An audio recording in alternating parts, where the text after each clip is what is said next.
Take a deep breath now, slowly and fully. Feel it fill your chest, your ribs, your quiet heart.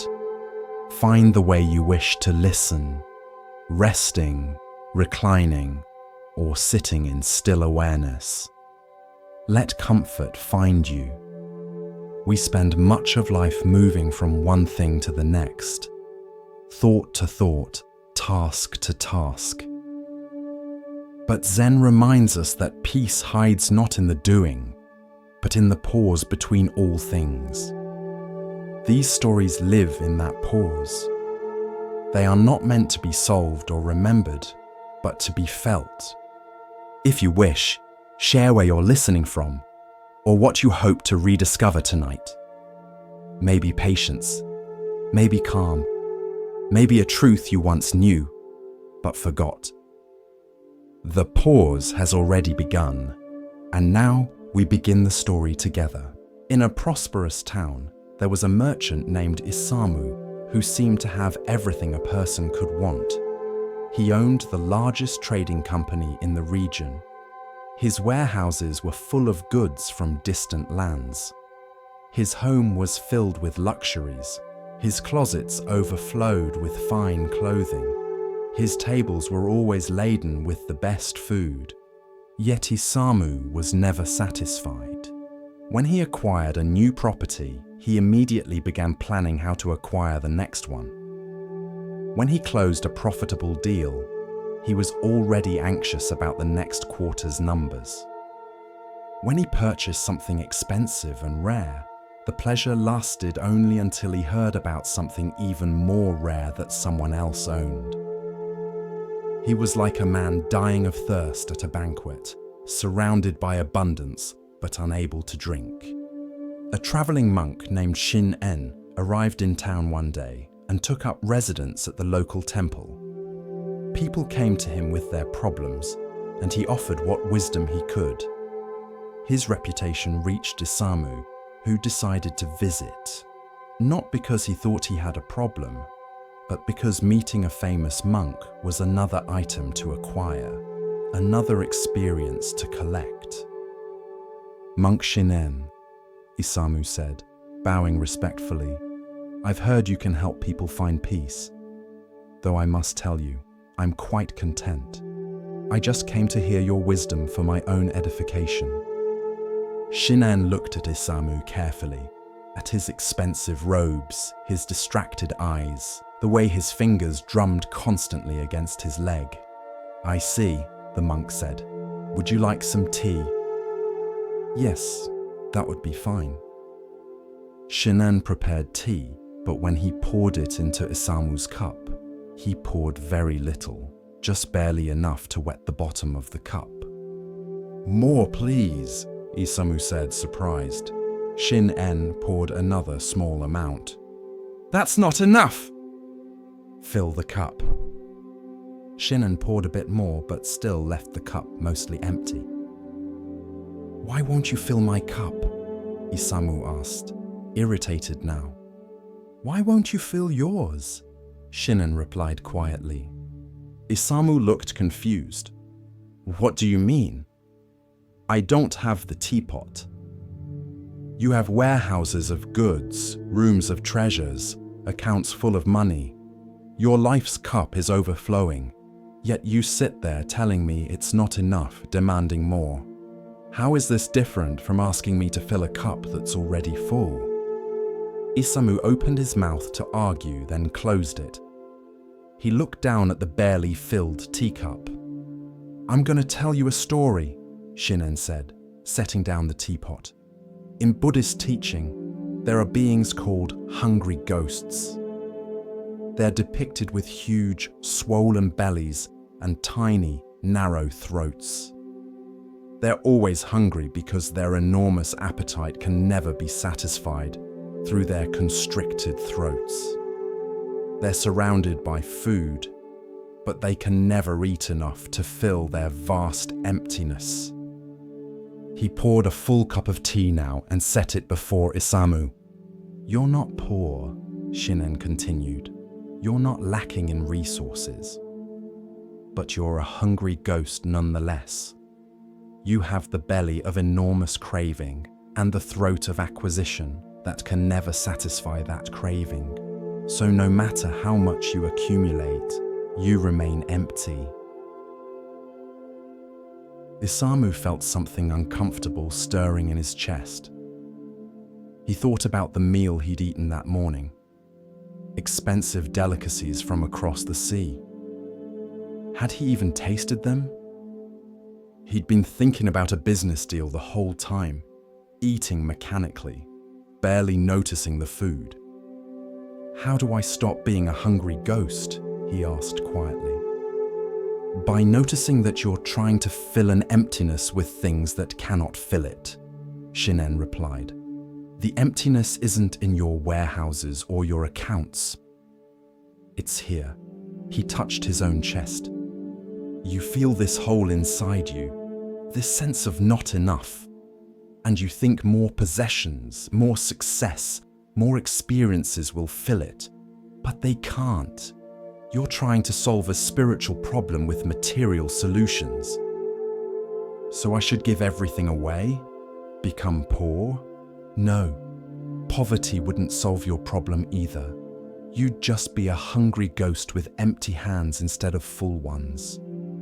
The problem isn't what you have or don't have. It's the craving itself. It's the inability to be present and satisfied with what is. Shinen gestured to the full teacup. Drink this. Actually drink it. Don't think about anything else. Just taste the tea. Isamu lifted the cup and drank. He tried to focus only on the experience, the warmth of the liquid, the slightly bitter taste, the subtle aroma. For perhaps 10 seconds, he was fully present with just this simple experience of drinking tea. How was it? Shinen asked. It was good. Really good, actually. You've probably drunk 1,000 cups of tea. Have you tasted many of them? Or were you always thinking about something else, wanting something else, planning something else? Isamu realized he couldn't remember the last time he had actually paid attention to something he was experiencing. He was always partly elsewhere, partly in the future he was planning, partly in the past he was analyzing, partly in the fantasy of what he didn't yet have. He was never fully here. The hungry ghost, Shinen explained, suffers not from lack of food, but from inability to digest. You suffer not from lack of good things in your life, but from inability to receive them, to be nourished by them. Every experience, every possession, every achievement passes through you without truly being absorbed, because you're already reaching for the next thing. Isamu stayed with Shinen for many hours that day, and returned many times over the following months. The monk taught him something radical: how to stop in the middle of craving and simply notice it. When you feel that sense of I need more, I must have that, this isn't enough, Shinen instructed. Stop. Don't act on the craving immediately, just feel it. Notice where it lives in your body. Notice how it thinks it knows what will satisfy you. And then notice whether this craving has ever truly been satisfied by getting what it wanted. Isamu began this practice. When he felt the urge to acquire something new, he would pause. He would notice the craving, how it felt like a kind of pain, like hunger or thirst, how it promised that satisfaction was just one more acquisition away. And he began to notice something he had never seen before. The craving was never satisfied. Every time he gave into it, every time he acquired what he thought he needed, the craving would subside for a moment, and then immediately attach to something else. He wasn't filling the emptiness. He was feeding an insatiable appetite that grew larger the more he fed it. One day, Isamu was in his warehouse, looking at shelves packed with goods. He'd been feeling the urge to acquire a rare textile from a distant province. But instead of immediately sending someone to purchase it, he paused. He looked around at what he already had. Really looked. Fabrics of incredible beauty. Objects of real value. Things that craftspeople had poured their skill into creating. When had he last really appreciated any of them? He picked up a piece of silk, feeling its texture, noticing its quality. He had owned this for 3 years and had never really looked at it. He had bought it, stored it, and forgotten it, his attention already on the next acquisition. For the first time, he felt something that wasn't craving. It was appreciation. Gratitude even, for what was actually here. The urge to acquire the new textile didn't disappear entirely, but it loosened its grip. Maybe he didn't need it. Maybe what he already had was enough. Years passed. Isamu remained a successful merchant, but his relationship with his success changed completely. He still worked, still traded, still earned money, but the desperate quality was gone. He could enjoy what he had, instead of always straining toward what he didn't have. When Shinen prepared to leave town, continuing his travels, Isamu came to say goodbye. "Thank you," Isamu said, bowing deeply. "You taught me how to not be a hungry ghost." "I taught you nothing," Shinen replied. "You already had everything you needed. You just weren't present enough to receive it. The hungry ghost doesn't lack food. He lacks the ability to taste what's in his mouth because he's already thinking about the next bite. You learned to actually taste your life. That's all." He smiled and placed a hand on Isamu's shoulder. "The irony is that now, with less craving, you probably enjoy your wealth more than when you were desperately accumulating it. Satisfaction doesn't come from having everything. It comes from being present to what you have. Tonight, as you prepare for rest, you might notice your own hungry ghost. The part of you that always wants more, that's never quite satisfied, that's already thinking about tomorrow instead of receiving today. What if, just for these hours of rest, you allowed yourself to be satisfied? What if nothing needed to be added, improved, or changed? What if this moment, exactly as it is, was enough? The craving promises that satisfaction is just ahead, just out of reach. One more thing, one more achievement, one more experience. But that satisfaction never arrives, because craving itself is the obstacle to satisfaction. Let yourself rest in enoughness tonight. You have enough. You are enough. This moment is enough.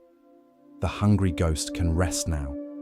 Let satisfaction come not from adding more, but from finally, fully receiving what's already here. As we continue our journey through the wisdom of Zen Buddhism, let us turn to a tale about recognition and the true nature of worth. This is the next story. In a village garden, there lived a harmless snake that ate insects and kept the vegetable patch healthy. The gardener, an old man named Hideaki, appreciated the snake and would nod to it when he saw it sunning itself on stones or moving slowly through the rows of vegetables. The snake was small, no thicker than Hideaki's thumb, with gentle eyes and a pattern of brown and green scales that helped it blend with the garden soil. It had lived in the garden for several years, and Hideaki had watched it grow from a tiny hatchling to its current modest size. It was a completely harmless species, one that ate only insects and small slugs, never anything larger. The snake wanted nothing to do with humans and would quickly slither away if anyone approached too closely. But Hideaki's grandson, a boy named Kyo, who was 8 years old, was terrified of the snake. He had never been bitten, never been threatened, never had any negative encounter with it at all. But he had heard stories from other children about snakes being dangerous. His friend's older brother had told elaborate tales about venomous snakes that could kill a person with one bite. Another child had described snakes as evil creatures that attacked without warning. So every time Kyo caught a glimpse of the garden snake, he would run away screaming. His heart would race. His breath would come short and fast. His whole body would flood with terror. The sight of that small, harmless creature would send him into complete panic. Hideaki tried many times to reason with his grandson. "Kyo, this snake is harmless. See how small it is. Look at its gentle movements. It eats only insects. It helps our garden by keeping pests away. It wants nothing to do with humans. It's more afraid of you than you are of it." But Kyo wouldn't listen. His fear was too great, too consuming. The rational words his grandfather spoke couldn't penetrate the wall of terror that the very idea of the snake created in his mind.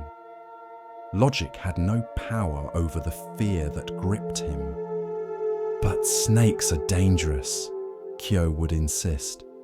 "Everyone knows that. They bite people. They're scary. I don't want to go in the garden anymore." Hideaki was concerned. The boy's fear was keeping him from enjoying the garden, from helping with the vegetables, from the simple pleasure of being outdoors. The fear was limiting his life in ways that had nothing to do with actual danger. One late afternoon, Kyo was alone in the garden, sent by his mother to pick some tomatoes for dinner. He was moving carefully, nervously, constantly scanning the ground for any sign of the snake. The sun was low in the sky, casting long shadows across the garden path. Then he saw it. Something moving on the ground ahead of him. The shape was long and sinuous, definitely a snake.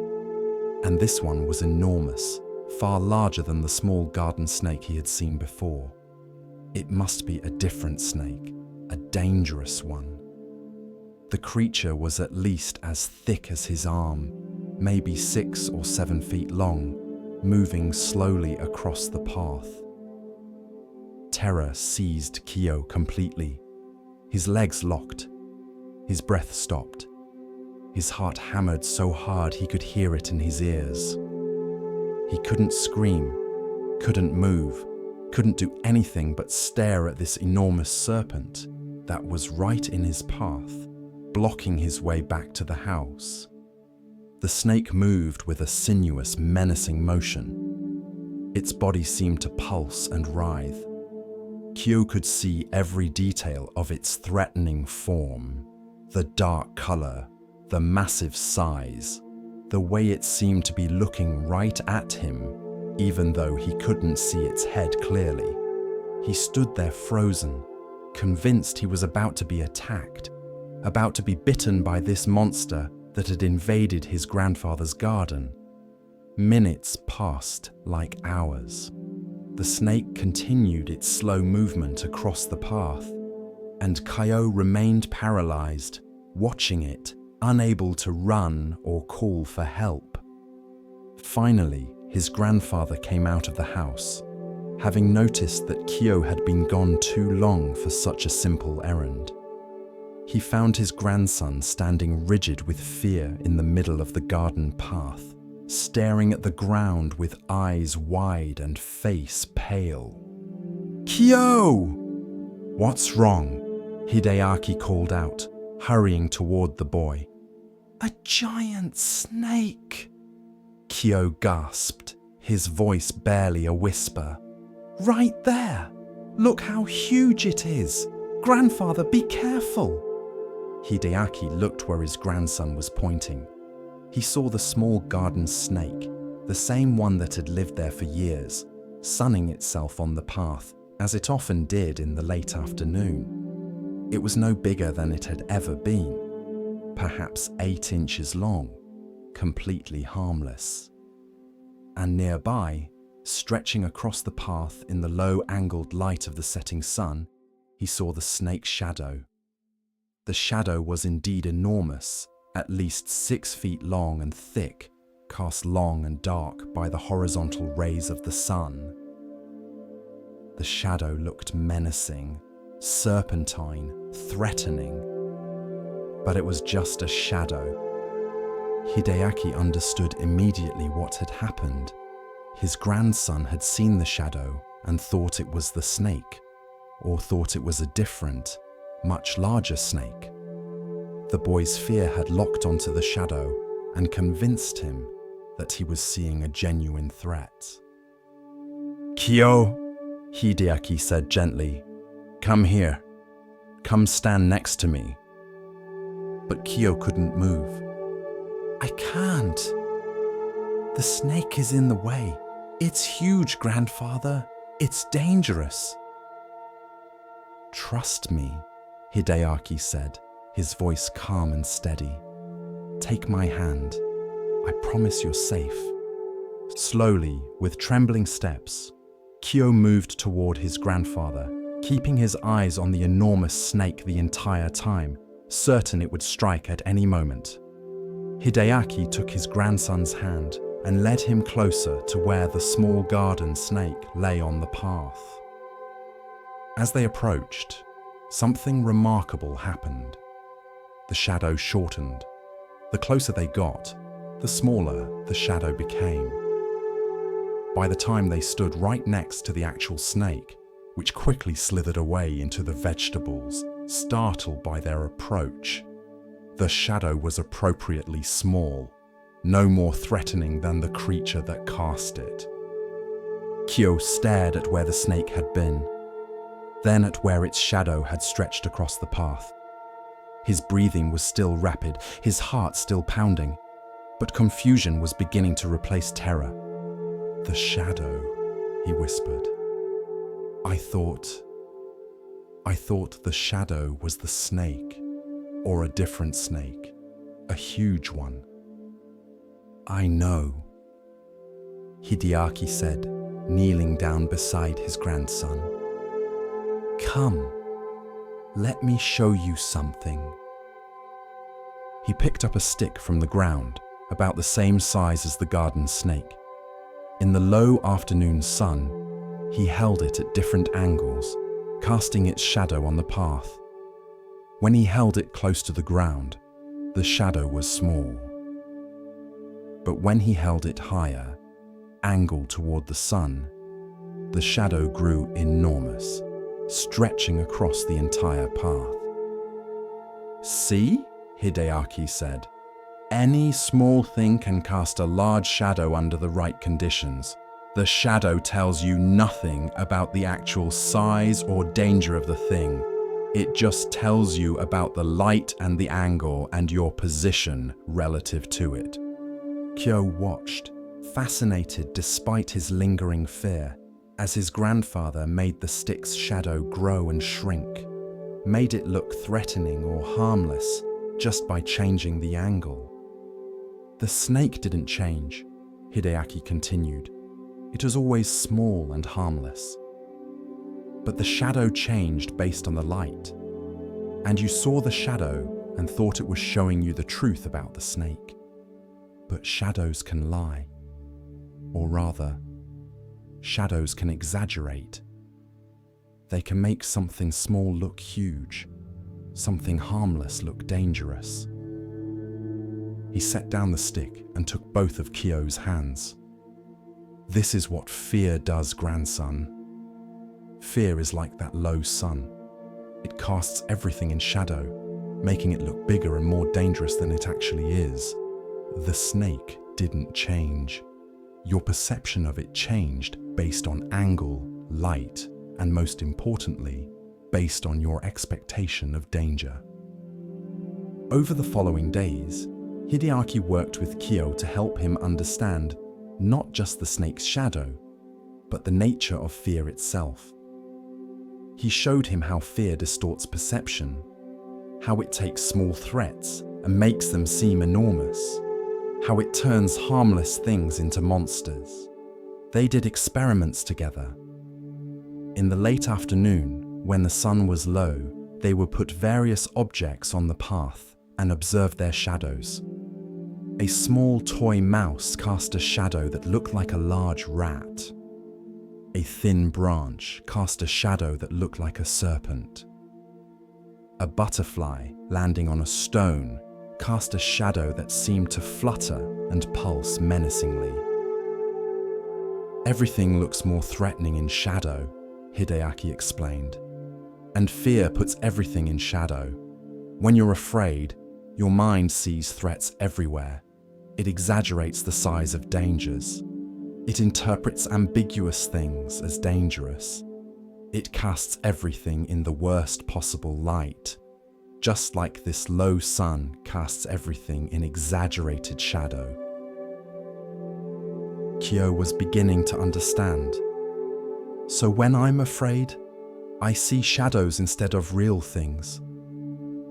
Exactly, his grandfather said.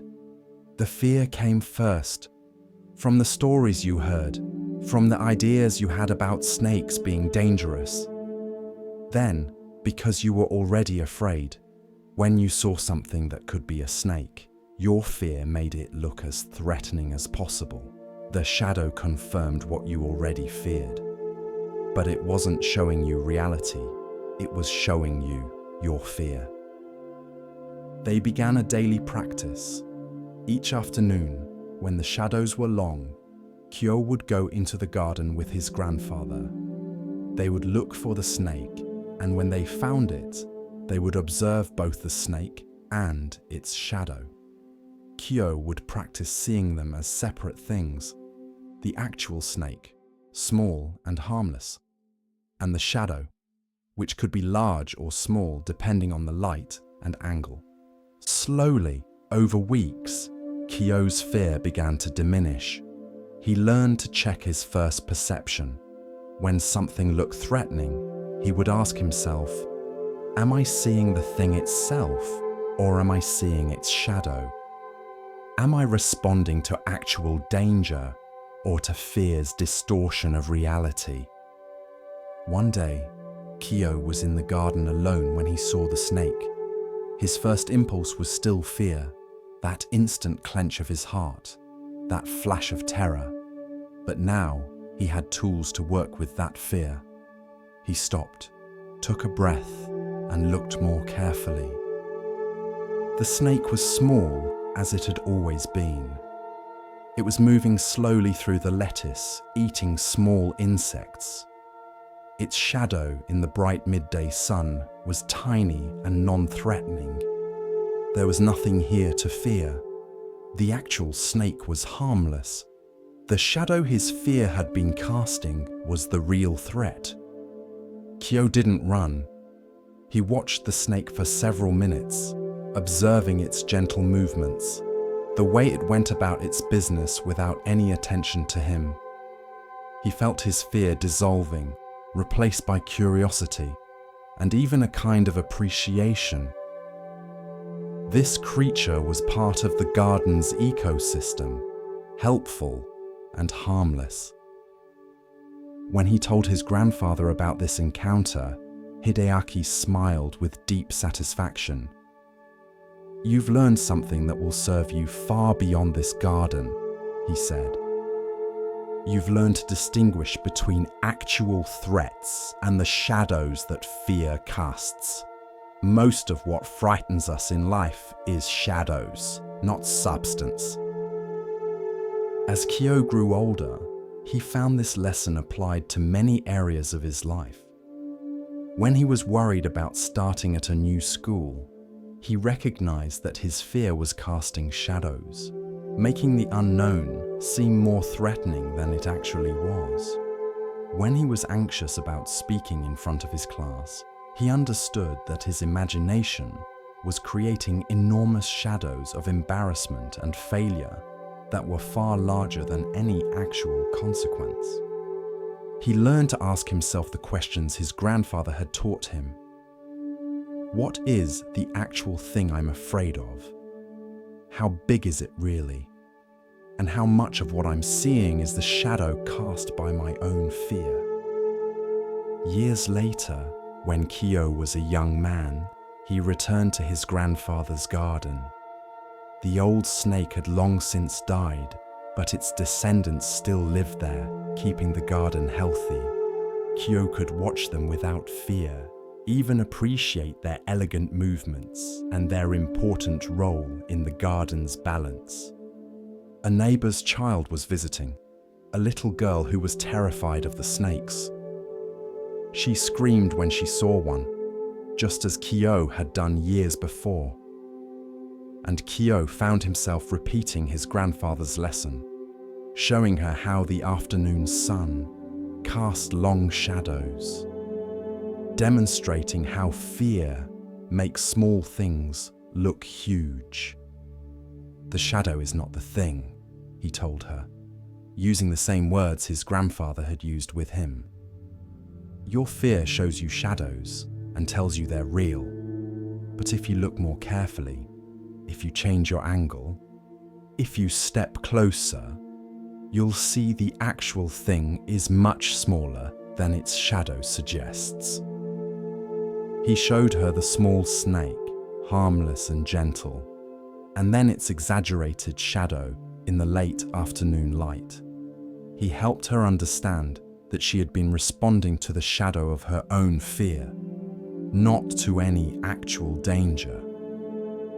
Hideaki, now very old, watched this teaching being passed down and felt deep satisfaction. This was wisdom that could transform a life. The understanding that fear distorts perception, that we so often respond to shadows rather than reality, that most of what terrifies us is an exaggeration created by our own minds. One evening, Hideaki and Kyo sat together in the garden as the sun set, casting long shadows across everything. You know, Hideaki said, I've been thinking about this teaching we've shared, about snakes and shadows. It goes even deeper than I first realized. How so? Kyo asked. Well, we talk about how fear creates shadows that make things look bigger than they are. But there's another side to it. Sometimes we need to see our own shadows, the parts of ourselves we're afraid of or ashamed of. We spend so much energy trying to hide our shadows, pretending they don't exist, that we never really look at them. And anything we refuse to look at has power over us. He pointed to their own shadows, stretched long in the setting sun. Your shadow is part of you. You can't separate from it, but it's not you. It's just the outline you cast, the space you block from the light. The same is true of our inner shadows, our fears and flaws, and the parts of ourselves we don't want to acknowledge. They're part of us, but they're not all of us, and they only look monstrous when we refuse to look at them directly. Kyo thought about this. So, the lesson works both ways? Don't be afraid of shadows outside you because they're not as dangerous as they look. But also, don't be afraid of shadows inside you because they're just aspects of yourself, not monsters. Exactly, Hideaki said. Fear makes everything look worse than it is, whether it's a snake in the garden or a flaw in your own character. The solution is the same. Look directly at the thing itself, not at the shadow your fear is casting. When you look directly, with courage and honesty, you almost always find that the reality is more manageable than the shadow suggested. As night fell and the shadows merged into general darkness, Kyo reflected on all he had learned from one small garden snake and its shadow. The lesson had grown and deepened over the years, revealing new layers of meaning. What had started as a child's fear of a harmless creature had become a profound understanding about the nature of fear itself, about perception and reality, about how our minds create the very threats we're most afraid of. The garden snake, living its simple life among the vegetables, had been an unlikely teacher. But then Kyo had learned the best teachers often come in unexpected forms. Sometimes wisdom arrives not through grand revelations, but through small moments of noticing, through paying attention to shadows and light, through an old grandfather's patient guidance, and a child's eventual willingness to look more closely at what he feared. Tonight, as you rest, you might consider what shadows you've been seeing. What fears in your life are casting exaggerated shadows, making things seem more threatening than they actually are? What worries have you been responding to as if they were huge and dangerous, when they might be quite small if you looked at them directly? Fear has a way of taking the unknown, the uncertain, the potentially difficult, and casting it in the worst possible light. Every ambiguous situation becomes threatening. Every challenge looks insurmountable. Every risk seems catastrophic. But these are shadows, distortions created by the angle of your perception and the intensity of your fear. What if you could see your fears in bright midday light instead of the exaggerated shadows of anxiety? What if you stepped closer to examine them, the way Kyo learned to approach the snake instead of running from it? You might find that the actual thing is much smaller, much less threatening than the shadow suggested. And what about the shadows within you? The parts of yourself you judge harshly, the flaws you try to hide, the aspects of your personality or your history that you're ashamed of. These cast shadows too. They look monstrous when you refuse to look at them, when you let fear tell you how terrible they are.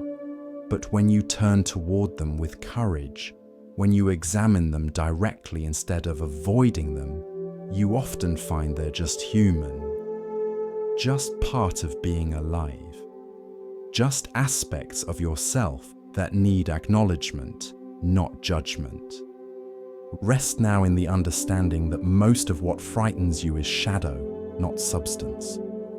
Your fears are real, yes, but what you fear is often an exaggeration, a distortion, an illusion created by poor lighting and unfortunate angles.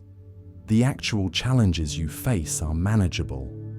The real you beneath all the shadows is capable and whole. The darkness you're afraid of is just the absence of light, and light returns with each morning. Let your fears cast their shadows if they must. You don't have to fight them or deny them. Just recognize them for what they are, shadows, not the things themselves, and know that shadows, no matter how large or dark or menacing they appear, cannot hurt you. They're just shapes in the absence of light. They have no substance. They cannot touch you. Sleep peacefully tonight, knowing that the monsters are shadows, and the shadows will shrink when you bring them into the light of honest attention. You are not your fears. You are not the shadows those fears cast.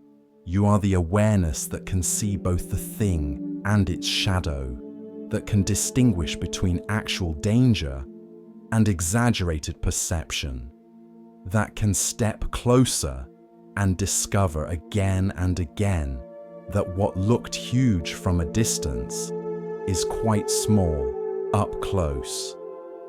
Rest in this truth. The garden snake is just a small creature that eats insects. The shadow was just a shadow. And you are safe. You've always been safe. The threat was never as large as it looked. It never is. As we move deeper into the quiet teachings of Zen, we come to a story about seeing clearly and understanding true value. Listen carefully to the next story. In an ancient temple, there lived a cat named Tama, who seemed to do nothing but sleep in the sun. While monks meditated, Tama napped. While monks worked, Tama lounged. While monks studied, Tama groomed herself lazily. To visitors, the cat appeared to be a freeloader, enjoying the temple's hospitality while contributing nothing.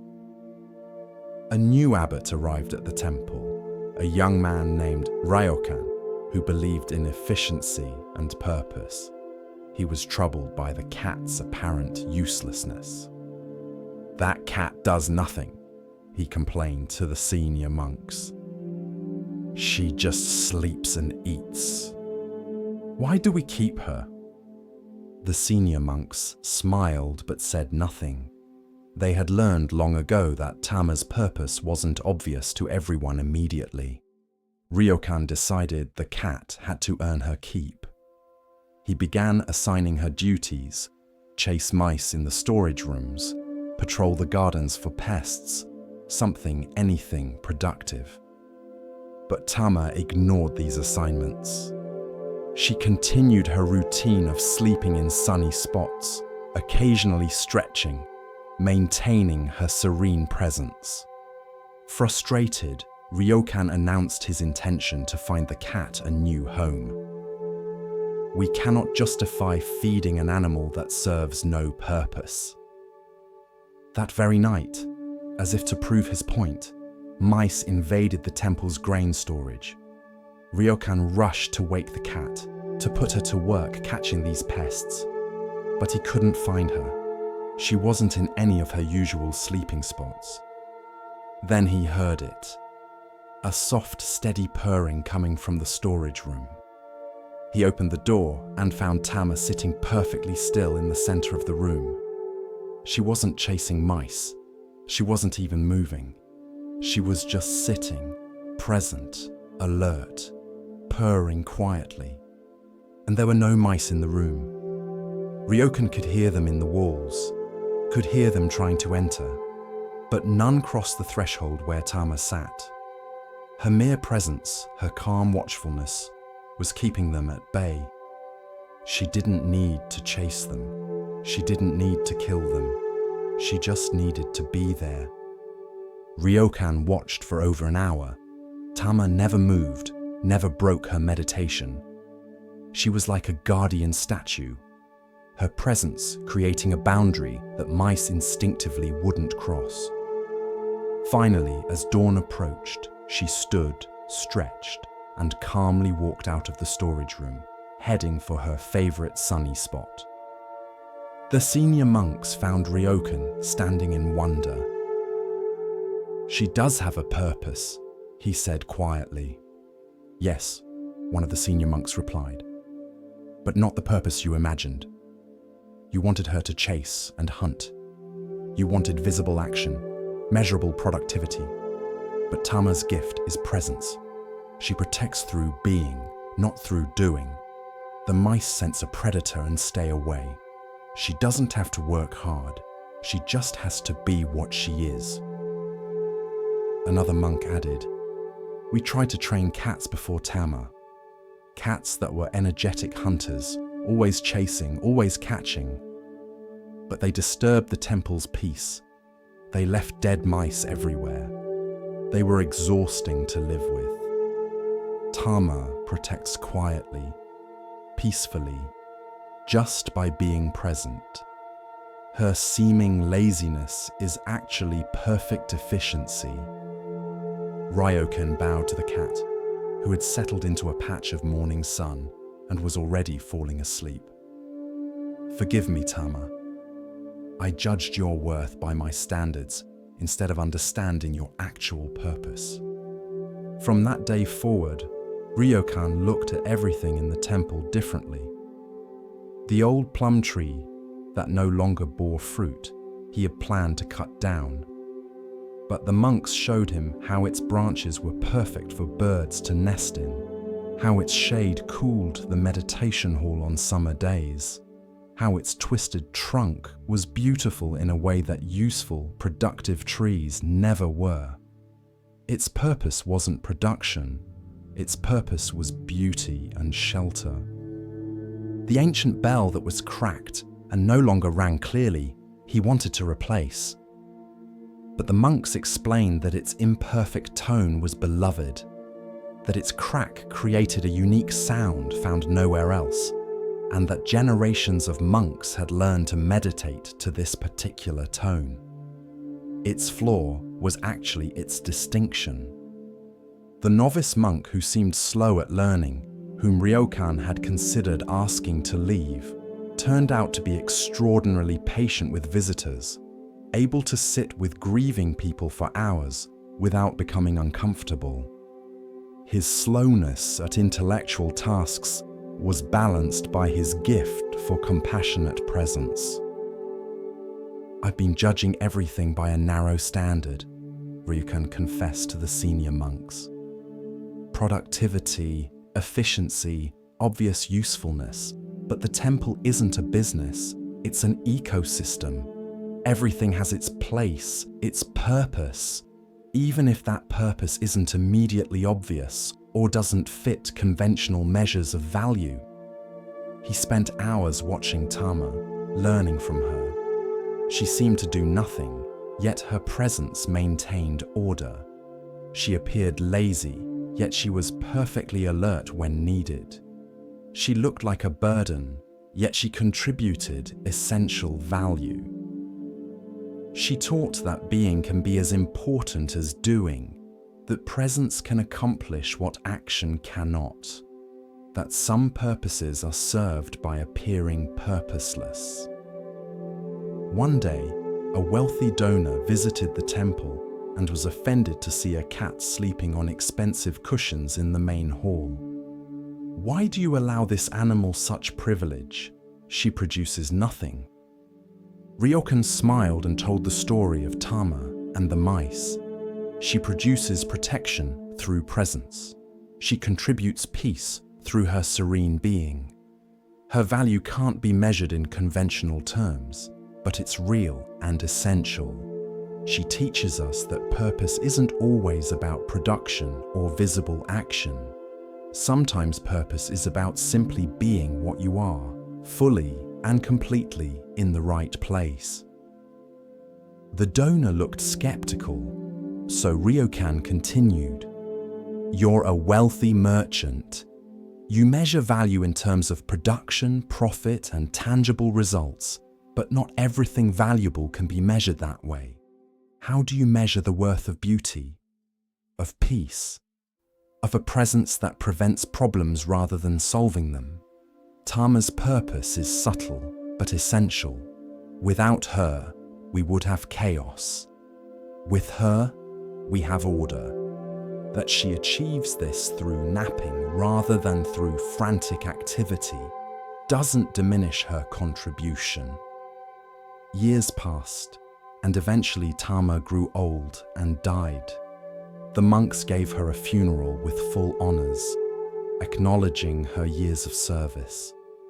They tried to find another cat to serve her function, but none could quite match her particular gift.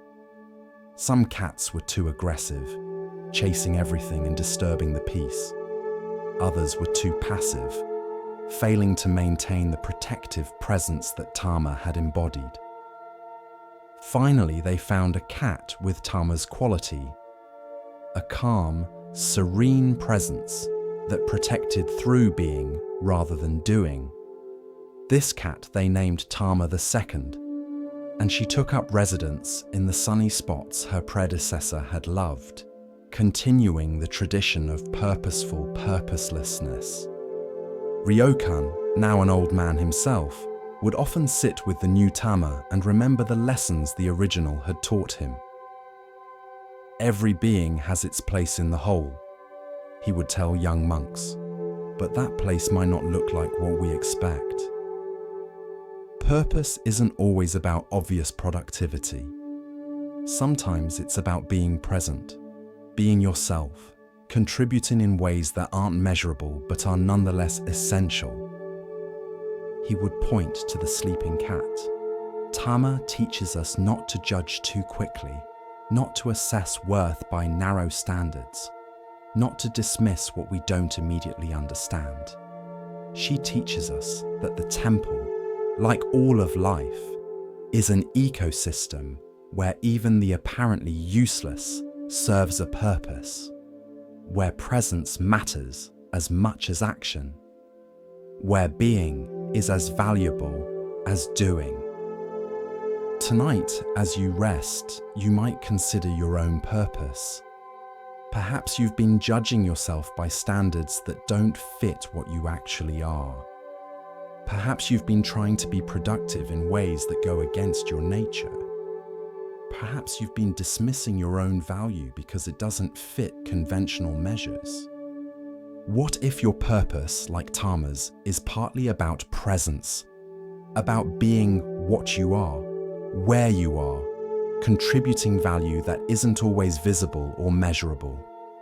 What if your times of rest, of apparent inactivity, of just being present, are actually serving important purposes that busy productivity never could? You don't have to chase and hunt and constantly produce to have worth. Sometimes protection comes through peaceful presence. Sometimes order is maintained through calm being. Sometimes the most valuable thing you can do is rest completely, be present fully, and trust that your very existence contributes to the whole in ways you may never fully understand.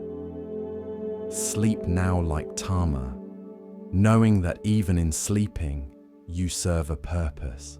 In a village known for its textiles, there lived a master weaver named Hana, whose tapestries were sought after throughout the region. Her work was meticulous, each thread placed with precision, each pattern executed exactly as planned. She would design a piece completely in her mind before beginning, then weave it exactly as envisioned, allowing no deviation from her original plan.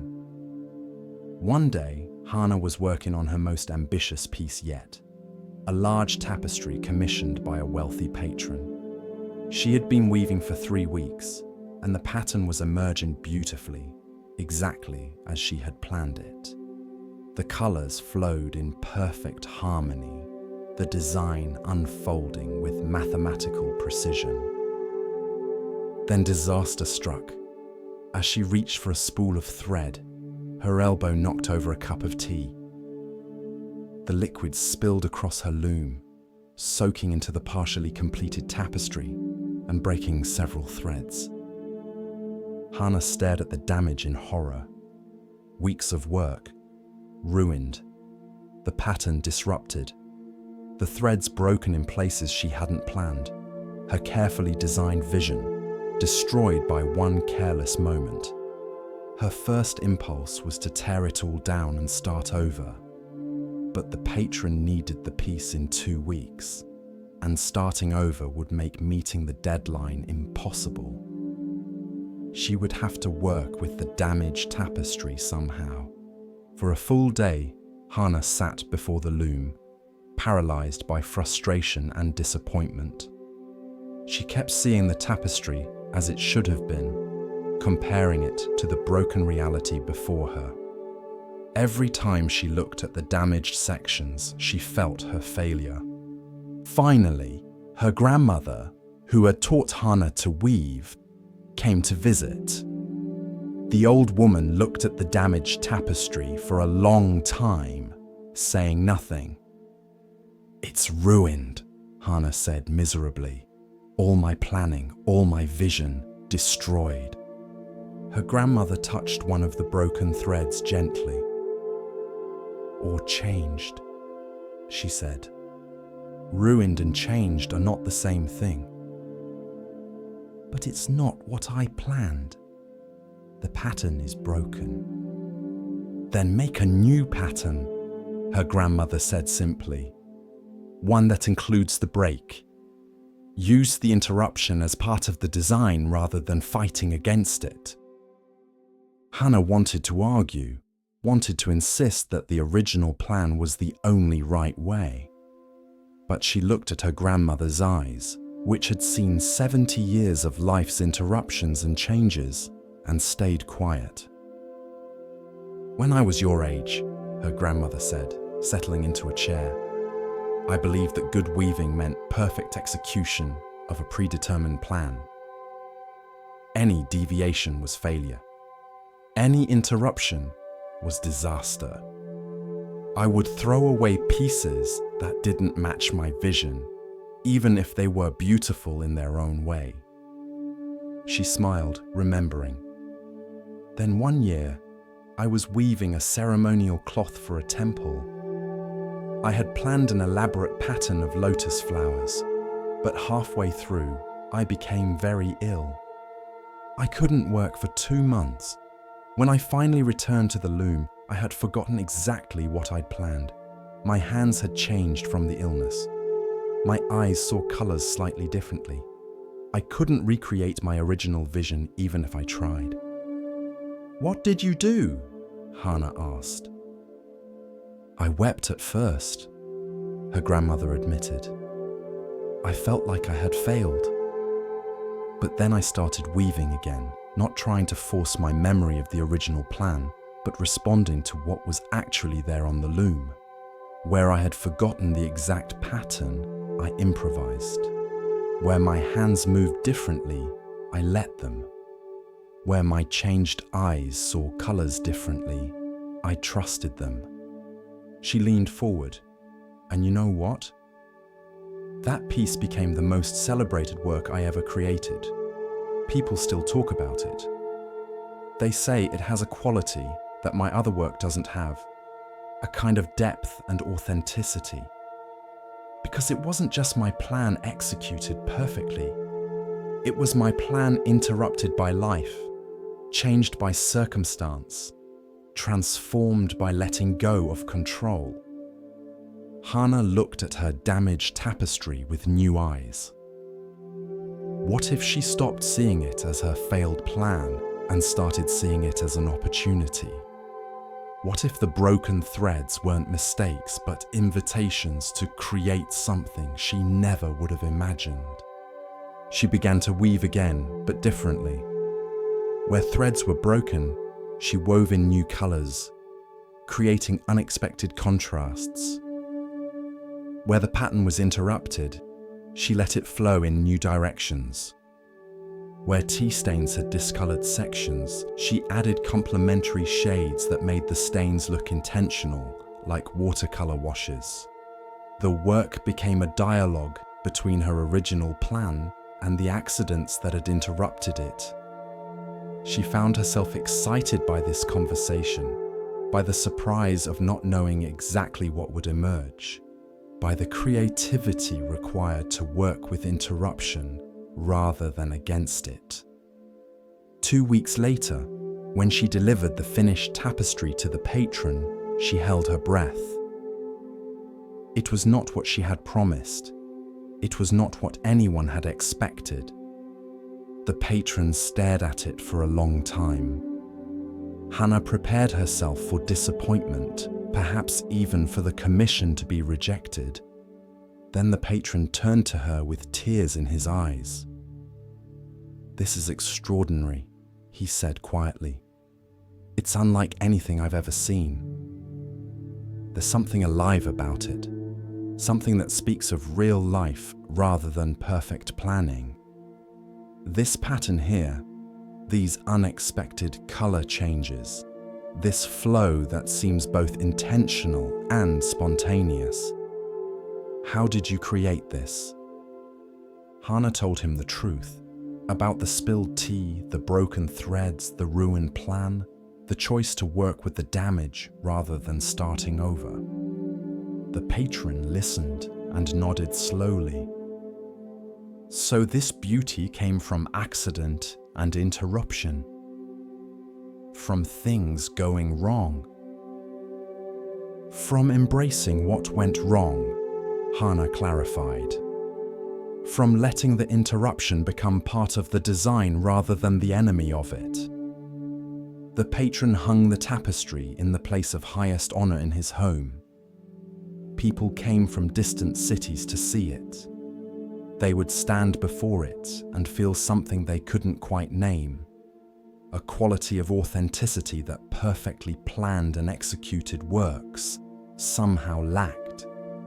Hannah's approach to weaving changed after that. She still planned her pieces, still brought skill and intention to her work, but she no longer demanded that reality conform perfectly to her plans.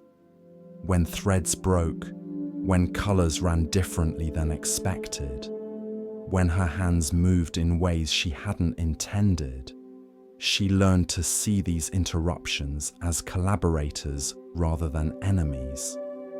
Her later work was marked by this quality of collaboration with accident.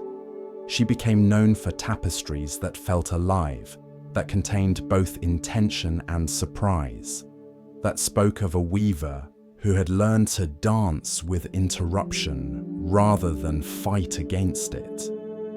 When students came to learn from her, she would tell them the story of the spilled tea and the broken threads. Life will interrupt your plans, she would say.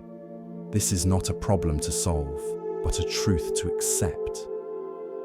The question is not how to prevent interruption, but how to weave it into the pattern.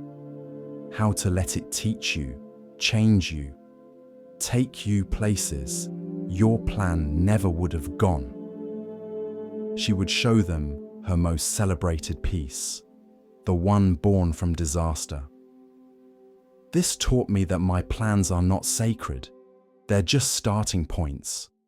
What emerges when plan meets reality, when intention meets accident, when control meets surrender, that's where the real art lives, not in perfect execution of a predetermined vision, but in the creative response to all the ways reality refuses to conform to our vision. Tonight, as you rest, you might consider how life has interrupted your plans, the ways things haven't gone as you envisioned, the broken threads in your own tapestry. Are you still fighting against these interruptions, trying to force reality back to your original plan? Or can you begin to weave them into a new pattern, one you never would have imagined, but that might be more beautiful, more authentic, more true than your original vision?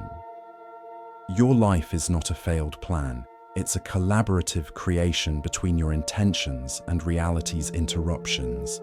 And sometimes the interruptions are the best parts, the threads of color you never would have chosen, but that make the whole piece come alive. Rest now in acceptance of all the broken threads, all the spilled tea, all the ways your carefully laid plans have been disrupted. These are not failures. They're invitations to create something new, something real. Something that could only emerge from the collaboration between what you intended and what actually happened. With each step on the Zen path, a new lesson unfolds. Now we turn to a story about recognition, of self, of others, and of what truly matters. Listen carefully to the next story. In a farming village, there lived a man named Ichiro, who worked a small plot of land that had been in his family for generations. The land was good, fertile and well positioned, except for one problem. Right in the middle of his best field sat an enormous stone, far too large to move. Ichiro's grandfather had farmed around it. His father had farmed around it. Now Ichiro farmed around it, losing valuable growing space to this immovable obstacle. Every planting season, he would curse the stone. Every harvest, he would calculate how much more rice he could have grown if that useless rock wasn't taking up space. Other farmers would commiserate with him. "What bad luck," they would say, "to have such a stone in your best field." Ichiro would nod bitterly, agreeing that the stone was his misfortune, a burden he had inherited and could do nothing about. One year, a severe drought struck the region. Streams dried up. Wells ran low. The sun beat down mercilessly and crops withered in the fields. Farmers watched helplessly as their year's work shriveled under the relentless heat. Ichiro was working in his field one afternoon, trying to save what plants he could with his limited water, when he noticed something. The crops growing on the north side of the large stone, in its shadow, were still green. While plants in full sun were dying, the ones protected by the stone's shade during the hottest part of the day were surviving. Ichiro sat down on the stone, really looking at it for the first time in years. This useless obstacle had just saved a portion of his crop. The shadow he had never paid attention to, the shade he had never valued, was the difference between some harvest and no harvest. As the drought continued, Ichiro began using the stone strategically. He planted his most vulnerable crops on its shaded side. He stored water containers against it, where the shade kept the water cooler. He rested against it during the hottest hours, conserving his energy in its shelter. By the end of that difficult season, Ichiro had one of the better harvests in the village. His neighbors asked him his secret, and he pointed to the stone. "That stone," they said. "But you've always cursed that stone. You've always called it useless." "I was wrong," Ichiro replied simply. "I called it useless because I was only thinking about what I wanted to use it for. I wanted the space it occupied. I wanted to plant where it stood, but the stone was never useless. I was just blind to its uses. It was providing shade, shelter, coolness. All along it had value. I just couldn't see it because I was so focused on what it prevented me from doing." A traveling monk who heard this story stayed to talk with Ichiro. "This is a profound teaching," the monk said. "We spend our lives surrounded by things we call useless, obstacles we resent, circumstances we wish were different.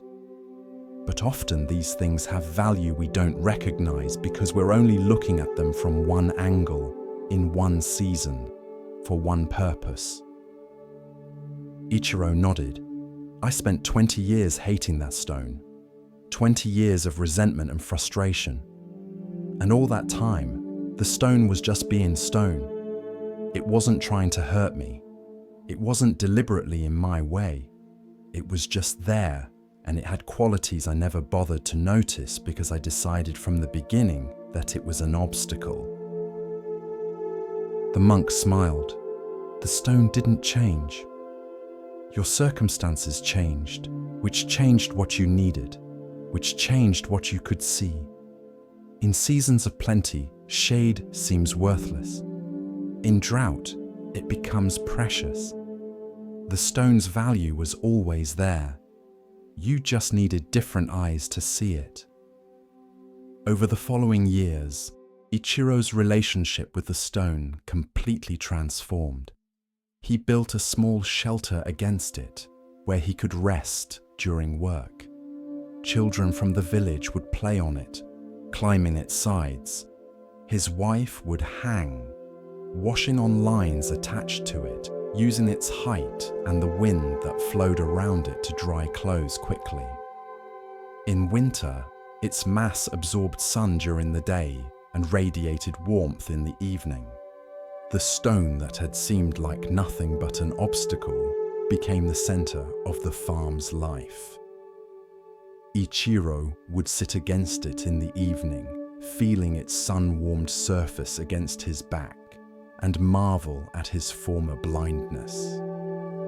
"I thought I knew what this stone was," he would tell visitors. "I thought it was useless, in the way, bad luck. But I was judging it by one criterion only. Could I plant rice where it stood? When the answer was no, I stopped looking. I never asked what else it might offer. I never wondered if it had value I wasn't seeing. I just decided it was worthless and carried that judgment for 20 years. A young farmer came to Ichiro for advice, complaining about his own problems. His field was too shady, too many trees, not enough open space for crops. "I'll never be successful," the young man said bitterly. "My land is wrong for farming." Ichiro took him to see the stone. "This stone was wrong for my purposes too, until the day it wasn't, until the day circumstances revealed value I had never seen. Your shady field might be wrong for rice, but what might it be right for? What grows well in shade? What animals prefer forest? What uses does shade have that open sun doesn't?" He placed his hand on the stone. "Don't spend 20 years resenting what you have, because it isn't what you wish you had. Look more carefully, change your angle, wait for different seasons. Most things have value. We just don't always have the eyes to see it, or the circumstances that reveal it." The young farmer took this teaching to heart. Instead of trying to clear his shady land for rice, he planted mushrooms, which thrived in the dim forest floor.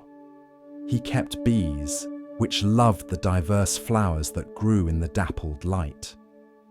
He harvested medicinal herbs that required shade. Within a few years, he was more prosperous than the farmers with better land, because he had learned to work with what he had instead of resenting what he didn't have. Ichiro's stone became something of a local landmark.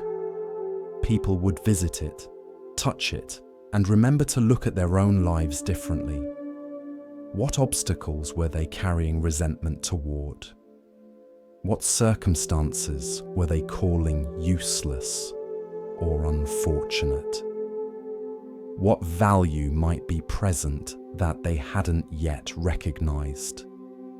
An old woman who came to see the stone told Ichiro, "I spent my whole life thinking my lack of children was a tragedy, a lack, a failure.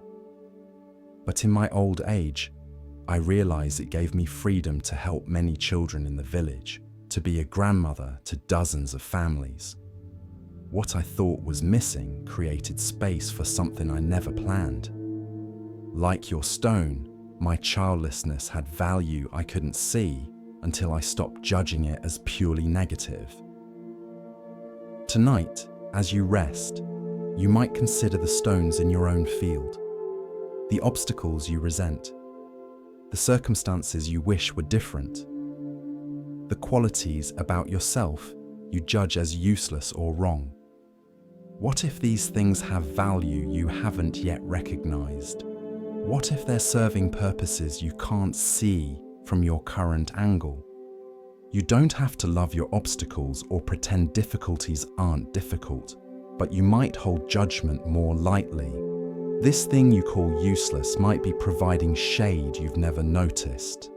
This quality you call a flaw might be a strength in circumstances you haven't encountered yet. This obstacle you've been cursing might be exactly what saves you in a season you can't yet imagine. Rest now in acceptance of the stones in your field. They're not going anywhere. Fighting them, resenting them, wishing them away. These are just ways of suffering over what is. But looking at them freshly, wondering about hidden value, staying open to different perspectives. This is the way of peace. The stone doesn't need to move. Your eyes need to open. And in that opening, what seemed useless reveals itself as useful. What seemed like bad luck reveals itself as good fortune in disguise.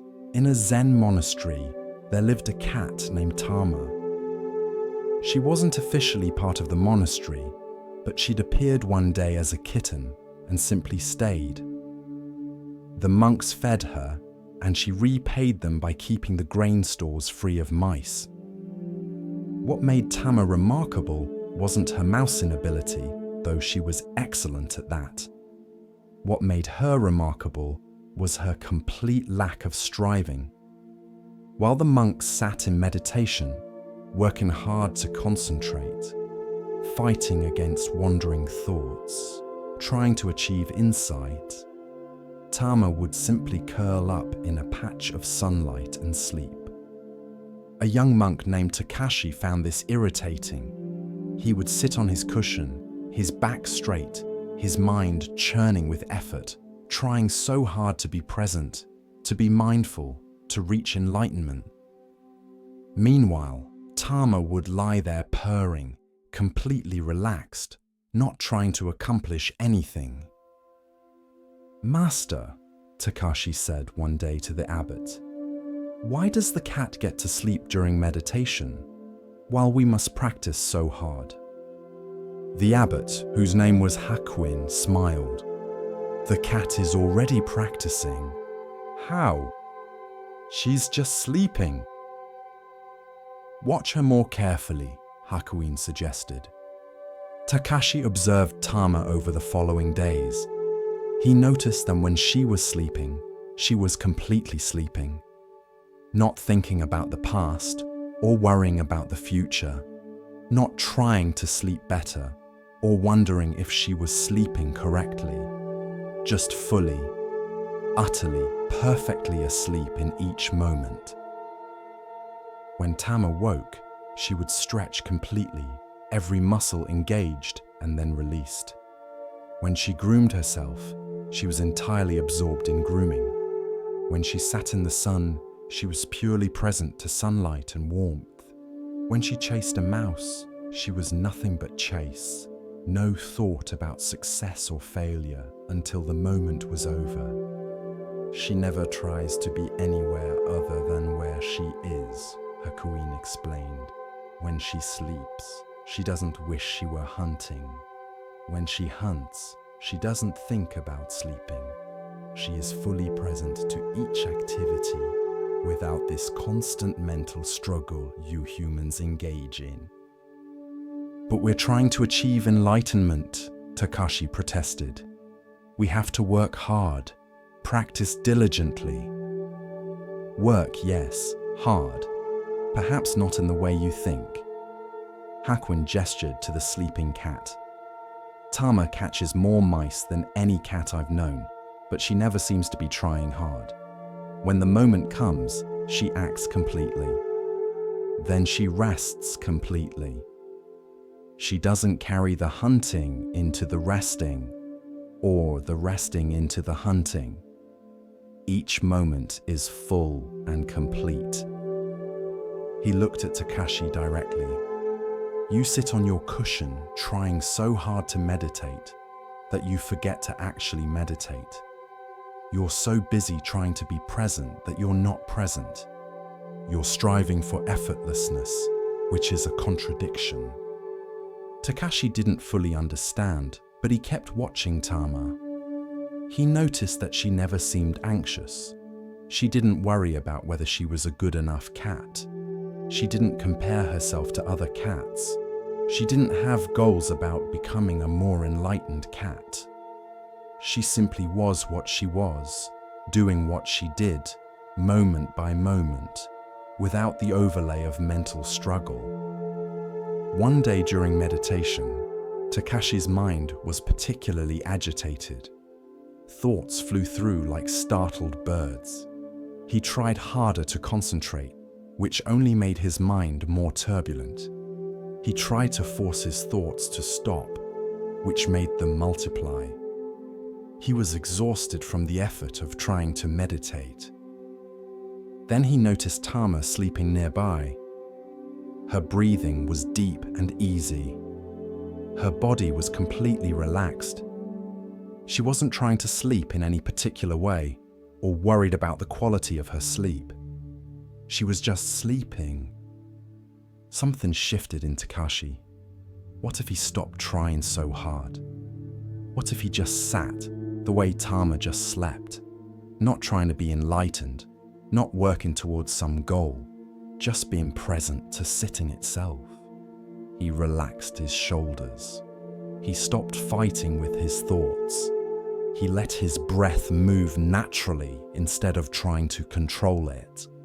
He simply sat without agenda, without striving, just present to the experience of sitting. The meditation didn't suddenly become perfect. His mind didn't empty completely, but something was different. There was ease instead of struggle, presence instead of performance, just sitting like Tama was just sleeping. After the meditation session, Hakuin came over to him. "You learned something from the cat today." "How did you know?" "I could see it. You stopped trying to meditate and simply meditated. This is the cat's teaching." "But Master," Takashi asked, genuinely confused, "if we don't try, how do we improve? How do we make progress?" Hakuin looked at Tama, who was now washing her face with complete attention. Does the cat try to improve at being a cat? Does she have a goal of becoming a more advanced cat someday? Number, she simply cats, fully and completely. And in that complete engagement without self-conscious striving, she is perfect at being cat. He turned back to Takashi. "When you sit with full presence but without striving, you are perfect at sitting. Not perfect in some idealized sense, but perfect in that you are completely doing what you're doing. That's all practice requires. Complete presence. The improvements take care of themselves when you stop trying to force them." Over the months that followed, Takashi began to practice what he called cat meditation. Instead of trying hard, he would simply be present, the way Tama was present. His practice didn't become lazy or unfocused.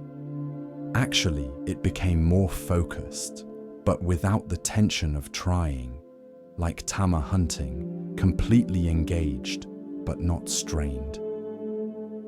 He noticed that this quality of effortless presence extended beyond formal meditation. When he worked in the garden, he could work like Tama slept, fully engaged without mental struggle. When he ate, he could eat with the same complete presence Tama brought to eating. When he walked, he could simply walk, without the constant mental commentary about walking. Years later, when Takashi had become a teacher himself, students would often ask him about effort in practice. Should we try harder, push ourselves more? Takashi would point to whatever cat was currently living at the monastery. There was always a cat. "Ask the cat," he would say. "The cat will teach you that complete presence requires no effort, but it also allows no distraction. The cat doesn't try to be present. The cat is simply present. This is not laziness. This is the highest form of attention. Attention without strain, presence without performance." He would watch the students struggle with this teaching, trying hard not to try hard, making effort to be effortless. And he would smile, remembering his own confusion. "You cannot try your way into effortlessness," he would tell them. "You can only relax into it. Let go of trying to be present and simply be present. This moment needs nothing added to it. You need nothing added to you. Just be here, like the cat is here. That's the whole practice. Tonight, as you settle towards sleep, notice if you're trying hard to relax. Are you striving to let go? Making effort to be effortless? This is the human paradox that Tama never experienced. What if you could rest like the cat rests? Completely, without reservation, without trying to rest correctly or worrying about the quality of your rest. What if you could let go of the whole project of self-improvement just for these hours and simply be what you are? You don't have to try to sleep. Sleep happens when you stop preventing it. You don't have to try to relax. Relaxation emerges when you stop creating tension. You don't have to try to be present. Presence is what remains when you stop leaving. Be like Tama tonight. Not lazy, but effortless. Not disconnected, but at ease. Not trying to be anywhere other than exactly where you are, which is here now, resting. Let your sleep be as complete as a cat's sleep. Let your rest be as total as a cat's rest. No striving necessary, just being. That's all. That's enough. That's everything. As our exploration of Zen Buddhism deepens, let us listen to a story that reveals how true worth is often overlooked. Here starts the next story. In the capital city lived a tea master named Soho, who had spent 50 years perfecting the art of the tea ceremony. His movements were flawless, his timing exact, his aesthetic sense refined beyond what most people could achieve in several lifetimes. Every detail of his ceremonies was considered and precise.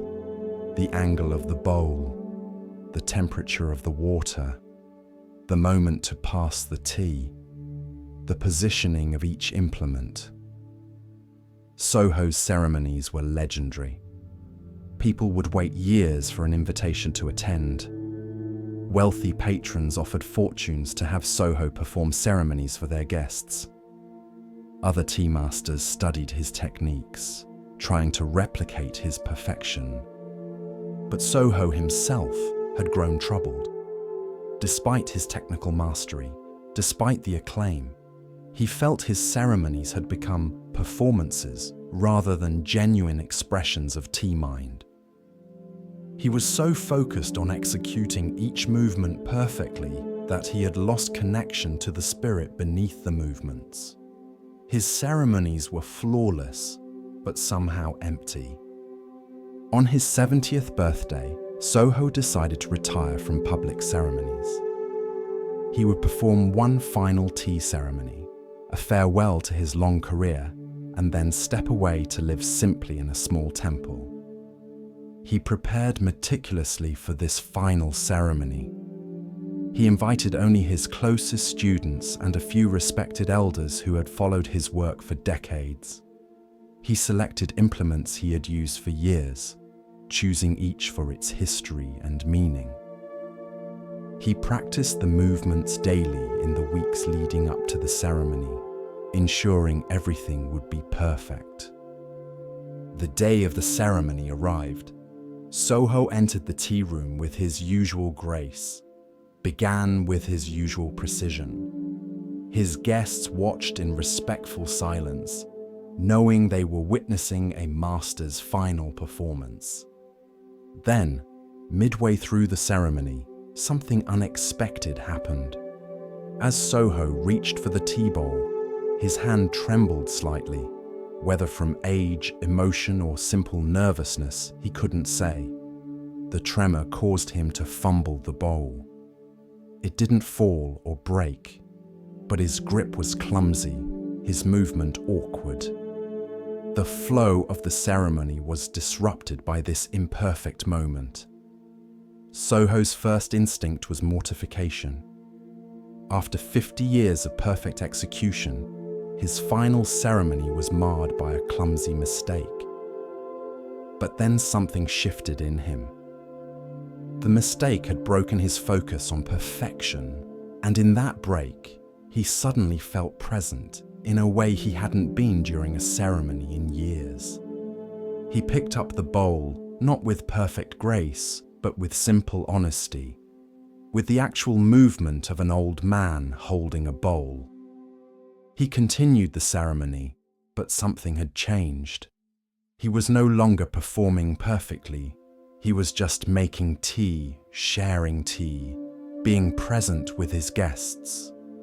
The movements that followed weren't as technically flawless as usual, but they had a quality his perfect performances had lacked.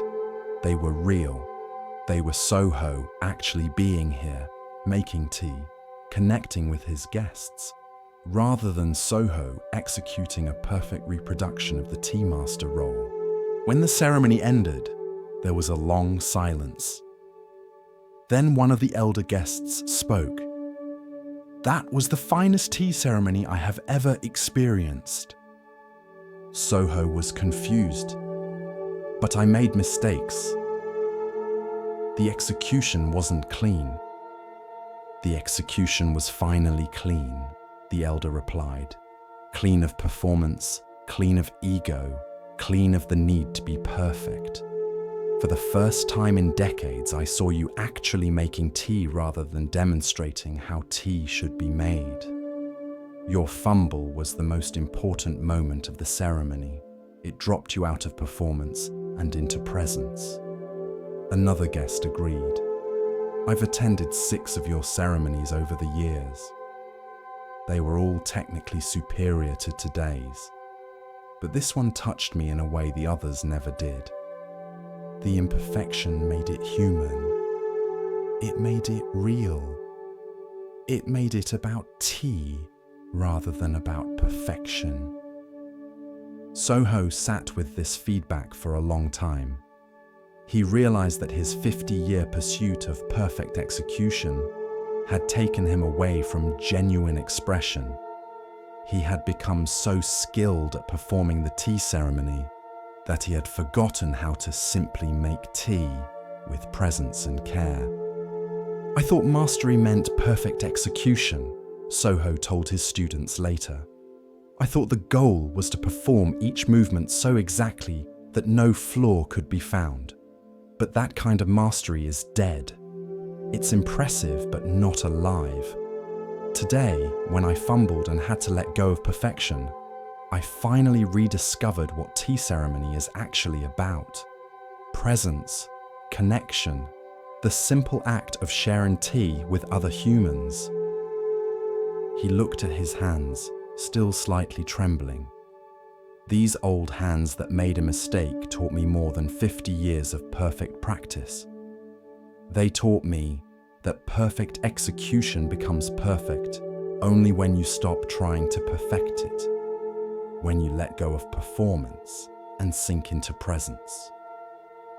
One student asked, "So should we not practice?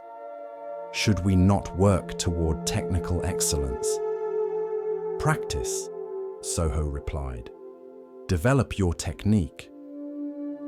But don't let technique become an end in itself. Practice until the movements are natural, then let go of trying to perform them perfectly. Use your technique to support presence, not to replace it. Master the form so completely that you can forget the form and just be here, making tea." He picked up a tea bowl, holding it with the same slight tremble.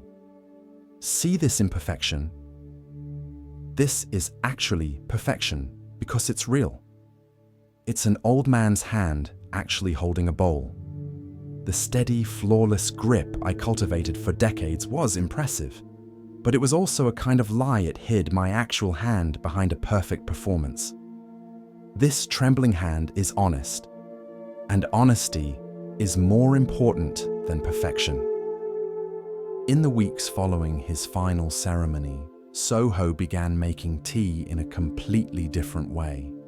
He still had all his technical skills, all his aesthetic sensitivity, but he used them lightly, allowing imperfection, welcoming the unexpected, staying present with what was actually happening rather than executing a mental script. He made tea for strangers, for children, for anyone who wanted to share a bowl. These weren't formal ceremonies with guests and perfect settings. They were just tea, made with care, shared with presence. And people felt more touched by these simple offerings than they had by his legendary perfect ceremonies. "You've become a greater tea master by letting go of mastery," one visitor observed. "I've become an actual tea master by letting go of the performance of mastery," Soho clarified. "I was skilled before, but I wasn't real. Now I'm both skilled and real. The skill supports the reality rather than replacing it. That's the difference." A young tea student struggling to perfect his own technique asked Soho for guidance. "How do I know when my practice is good enough? When can I stop trying to perfect my movements? When perfection becomes a barrier rather than a path," Soho replied. "Practice until the movements are natural and trustworthy. Then let go of trying to make them perfect and just let them be. The movement from practice to performance to presence, that's the journey. Most people stop at performance, endlessly perfecting their execution. The final step is letting go of perfection and discovering presence." He made tea for the young student, his hands moving with practiced skill, but also with slight tremors, small imperfections, human reality. "See how I make tea now? I'm not performing or demonstrating, I'm just making tea.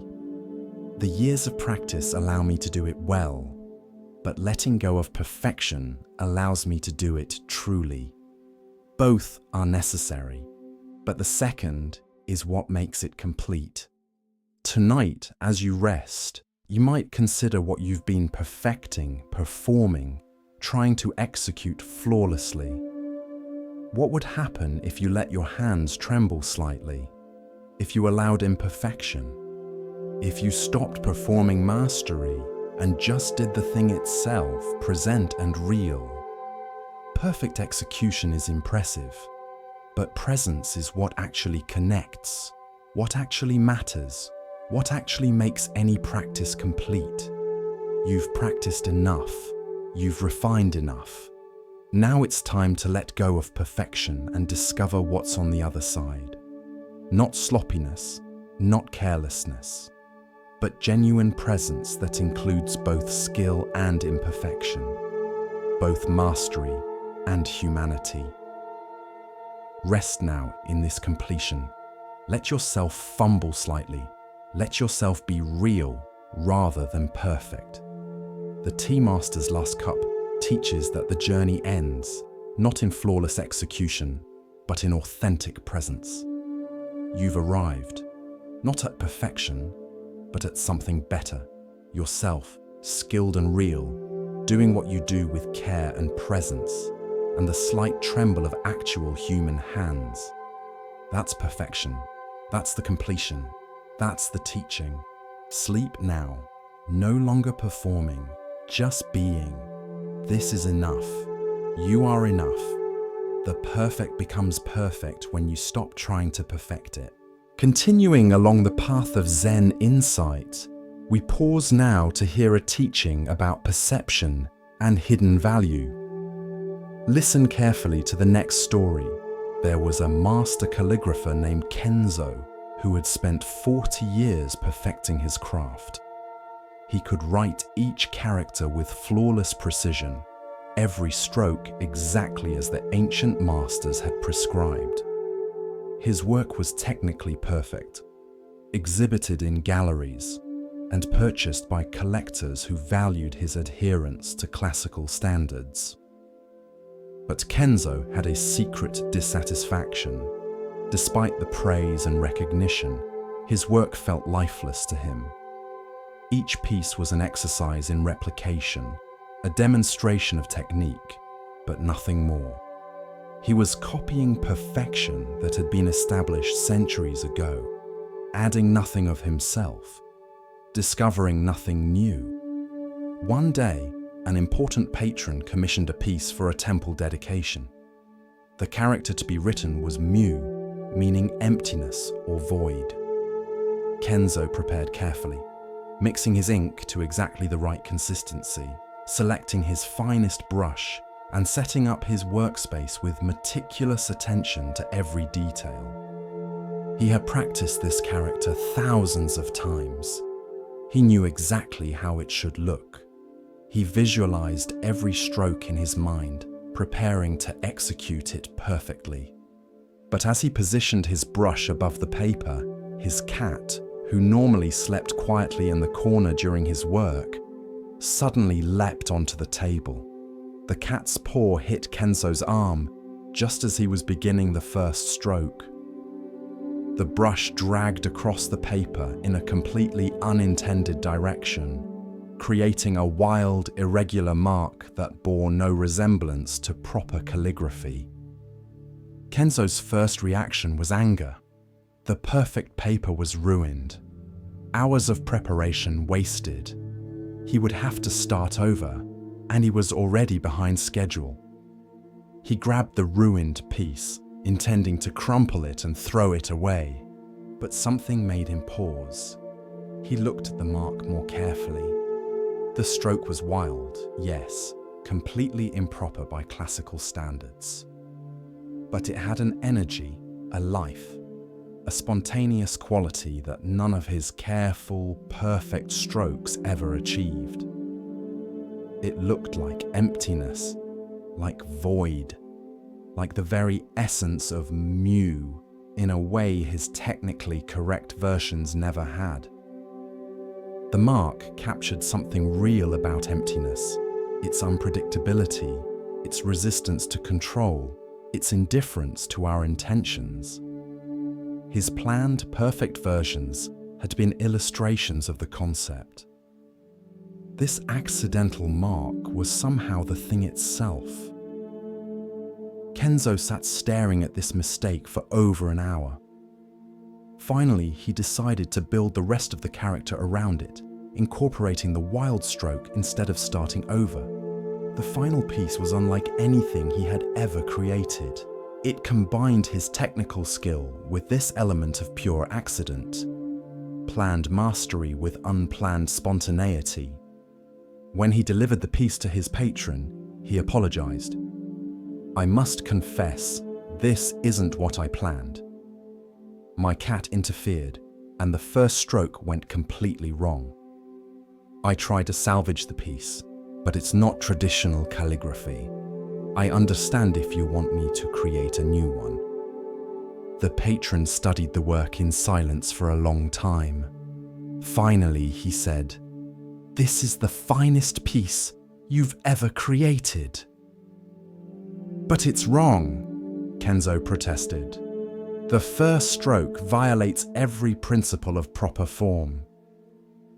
"It's alive," the patron replied.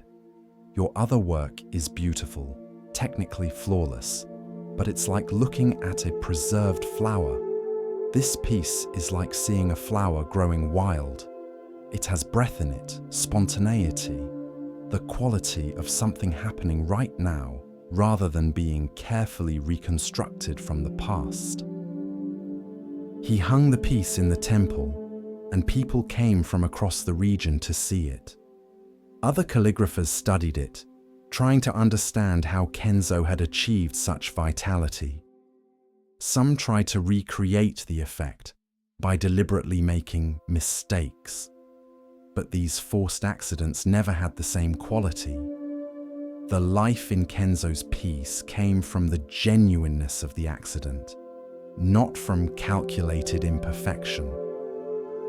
A Zen master who viewed the piece said to Kenzo, "Your cat understood something you had forgotten, that true art comes from responding to the moment, not from executing a plan. For 40 years, you've been copying the past. In one moment of accident, you created something present." "But I can't plan accidents," Kenzo said. "I can't make this happen deliberately." "Exactly," the master replied. "That's why it worked. Your planning mind, your control, your perfection, all of that had to be interrupted for something real to emerge. The cat was your teacher." From that day forward, Kenzo's approach to calligraphy changed. He still practiced technique, still maintained his skills, but he stopped trying to control every aspect of the outcome. He began leaving space for accident, for the unexpected, for the moment to contribute its own wisdom. Sometimes he would start a piece without complete preparation, letting the consistency of the ink vary, allowing the paper to be slightly wrinkled, welcoming small imperfections. Sometimes he would work faster than was comfortable, not giving himself time to calculate every movement. Sometimes he would deliberately do something unusual, breaking a rule to see what would happen. Not every piece succeeded. Many experiments failed, but the successful pieces had a quality his earlier perfect work had lacked: presence, immediacy, life. They felt like they were happening rather than being displayed. They invited the viewer into an experience rather than presenting a completed achievement. Other calligraphers criticized this departure from classical standards. "Kenzo has abandoned proper technique," they said. "He's making mistakes deliberately." This isn't true calligraphy. But Kenzo understood something they didn't. Technique wasn't being abandoned, it was being liberated. He had spent 40 years building technical mastery. Now he was learning what to do with that mastery, not to control and perfect, but to create conditions where truth could emerge spontaneously. "The technique serves spontaneity," he would tell students. "You practice until the movements are natural, until you don't have to think about them. Then you let go of trying to be perfect and allow something real to happen. The years of practice give you the skills. The letting go gives you the art." One student asked, "But how do you know when to let go? How do you know when you've practiced enough?" "You don't," Kenzo admitted. "I practiced for 40 years before my cat taught me to let go. Maybe that was too long. Maybe it wasn't long enough. The point isn't reaching some perfect amount of preparation. The point is remaining open to the moment when control needs to give way to spontaneity." He showed the student his temple piece with its wild first stroke. "I could never recreate this exactly. I could make similar pieces, but this particular mark came from this particular moment of accident. That's what makes it true. It's not a reproducible technique. It's a response to what actually happened." Years later, when Kenzo was old, he was asked to demonstrate calligraphy for the emperor. It was considered a great honor. Most calligraphers prepared extensively for such occasions, practicing for weeks to ensure a perfect demonstration. Kenzo prepared differently. He practiced just enough to be warmed up, then went to the demonstration with no fixed plan. He would respond to the moment, to the energy in the room, to whatever impulse arose. It was terrifying and exhilarating. As he stood before the emperor with brush and paper, he felt all his years of perfect control wanting to take over. The safe thing would be to execute a flawless classical piece. But instead, he paused, breathed, and let go of control. What emerged was neither perfectly planned nor completely accidental. It was something in between: technique meeting moment, skill dancing with spontaneity, the practiced hand responding to the unpracticed impulse. The character he created had both mastery and wildness, both tradition and innovation. When he finished, the emperor was silent for a moment, then said, "I have seen many demonstrations of perfect technique. This is the first time I've seen calligraphy that felt alive. Tonight, as you rest, you might consider where you're over-controlling, over-planning, and trying to perfect everything before you act. What would happen if you made space for accident, for spontaneity, for the moment to contribute its own wisdom? What if your careful plans are actually preventing something more true from emerging?" The perfect mistake teaches that life isn't lived according to plan. The most authentic moments come when planning gives way to presence, when control releases into response, when the prepared hand meets the unprepared moment. You don't need to have everything figured out. You don't need perfect execution.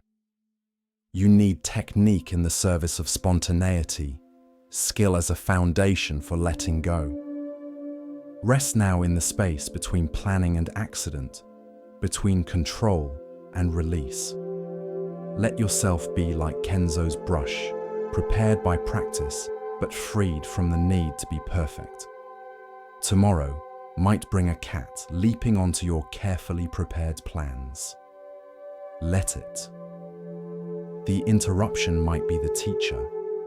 The accident might be the truth. The mistake might be perfect. In a town known for its elaborate storytelling tradition, there arrived a performer who couldn't speak. Her name was Yuki, and she had lost her voice to an illness years before. Despite this, she claimed to be a storyteller, which puzzled the townspeople. How could someone without a voice tell stories? The town's master storyteller, a man named Jiro, who was famous for his eloquent speech and powerful voice, was particularly skeptical. "Storytelling is about words," he said dismissively. "Without words, you have nothing. You're not a storyteller, you're just a mime." But the town's curiosity was strong enough that they allowed Yuki to perform one evening in the town square. Jiro attended, expecting to prove his point about the necessity of words. Yuki stepped onto the platform, wearing simple clothes, carrying no props. She stood in silence for a long moment, then began to move. Her movements were subtle at first, just small shifts in posture, gentle expressions crossing her face. But gradually, through gesture, expression, and presence, a story began to emerge. Without a single word, she conveyed a tale of loss and discovery. Her body became a person grieving, and everyone watching felt the grief. Her face showed the journey from despair to hope, and the audience traveled that journey with her. Her hands painted images in the air that everyone could see, even though nothing visible was there. The story lasted perhaps 20 minutes. When it ended, Yuki simply bowed and left the platform. The audience sat in stunned silence, many with tears running down their faces. Jiro, the master storyteller, was shaken. He had told thousands of stories in his career, using all his skill with words, all his vocal techniques. But he had never moved an audience the way Yuki just had, without saying anything at all. He approached her later. "I don't understand. How did you do that? Without words, how did you communicate so much?" Yuki took out a small board she used for writing and wrote, "Words point to truth, but words are not truth itself. I cannot use words, so I must speak the truth directly. My presence must communicate what my voice cannot." Jiro read this and sat down heavily. I've spent my whole life mastering words. And you just showed me that words might be the least important part of storytelling. Yuki wrote again, words are useful, but presence is essential. You can have perfect words with no presence, and people feel nothing. You can have no words but complete presence, and people feel everything. I didn't choose to lose my voice, but losing it taught me that what I thought was essential actually wasn't. Over the following days, Jiro spent time with Yuki, learning her way of storytelling. She showed him how much could be communicated through posture, through the quality of attention, through authentic presence. She demonstrated that silence could say more than speech, that stillness could convey more than elaborate gestures. When you use words, she wrote, you risk people hearing the words but missing the truth behind them. They get caught in analyzing what you said, agreeing or disagreeing with your choice of words. But when you communicate through presence, there are no words to argue with. People feel the truth directly. Jiro began incorporating this into his own storytelling. He still used words, but he paid more attention to presence, to silence, to the communication that happened beyond language. His storytelling deepened, became more powerful. People said something had changed, though they couldn't quite name what. One day, a young person who couldn't speak came to the town, devastated by the belief that they could never communicate effectively. Jiro brought them to meet Yuki. You think your inability to speak is a limitation, he told the young person, but this woman has shown me it's also an opportunity. An opportunity to develop forms of communication that go deeper than words, to learn to be so present that your mere being conveys what others need elaborate sentences to express. Yuki performed for the young person and afterward wrote, I grieved my lost voice for years. I thought I had lost the essential tool for human connection, but I was wrong. Presence is the essential tool. Voice is just one way among many to express presence. You haven't lost the ability to communicate.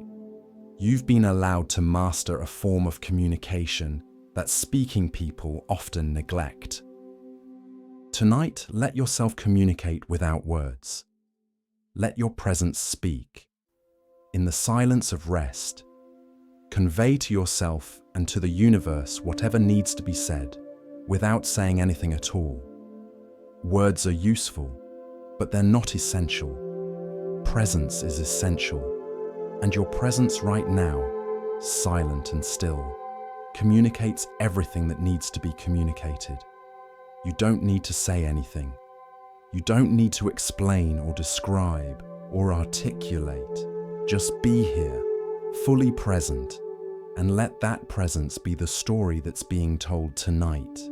As we drift deeper into the still waters of Zen, a quiet teaching begins to rise, one that speaks of clarity and of value not always seen. Listen gently now. The next story begins. There was a young man named Koji whose father had died, leaving substantial debts. The creditors came to Koji expecting him to assume responsibility for his father's obligations. Koji, believing this was his duty as the son, worked himself nearly to death trying to repay the money his father had borrowed. For 3 years, Koji labored from dawn to dusk.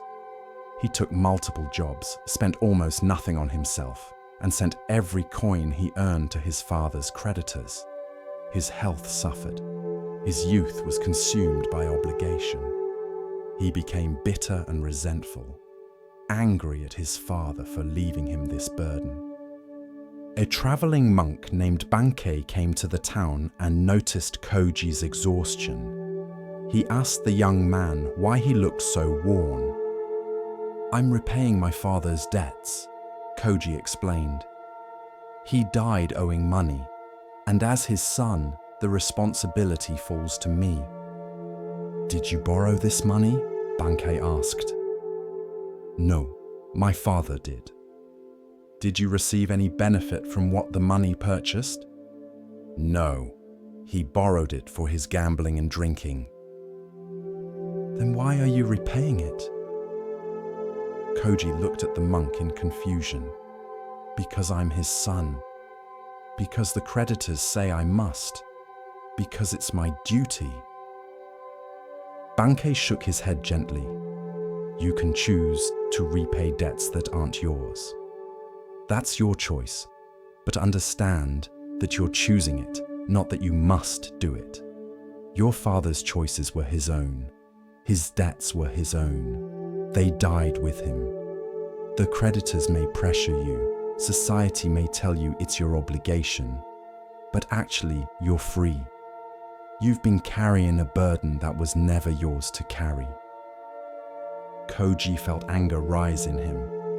"So I should just abandon my father's debts?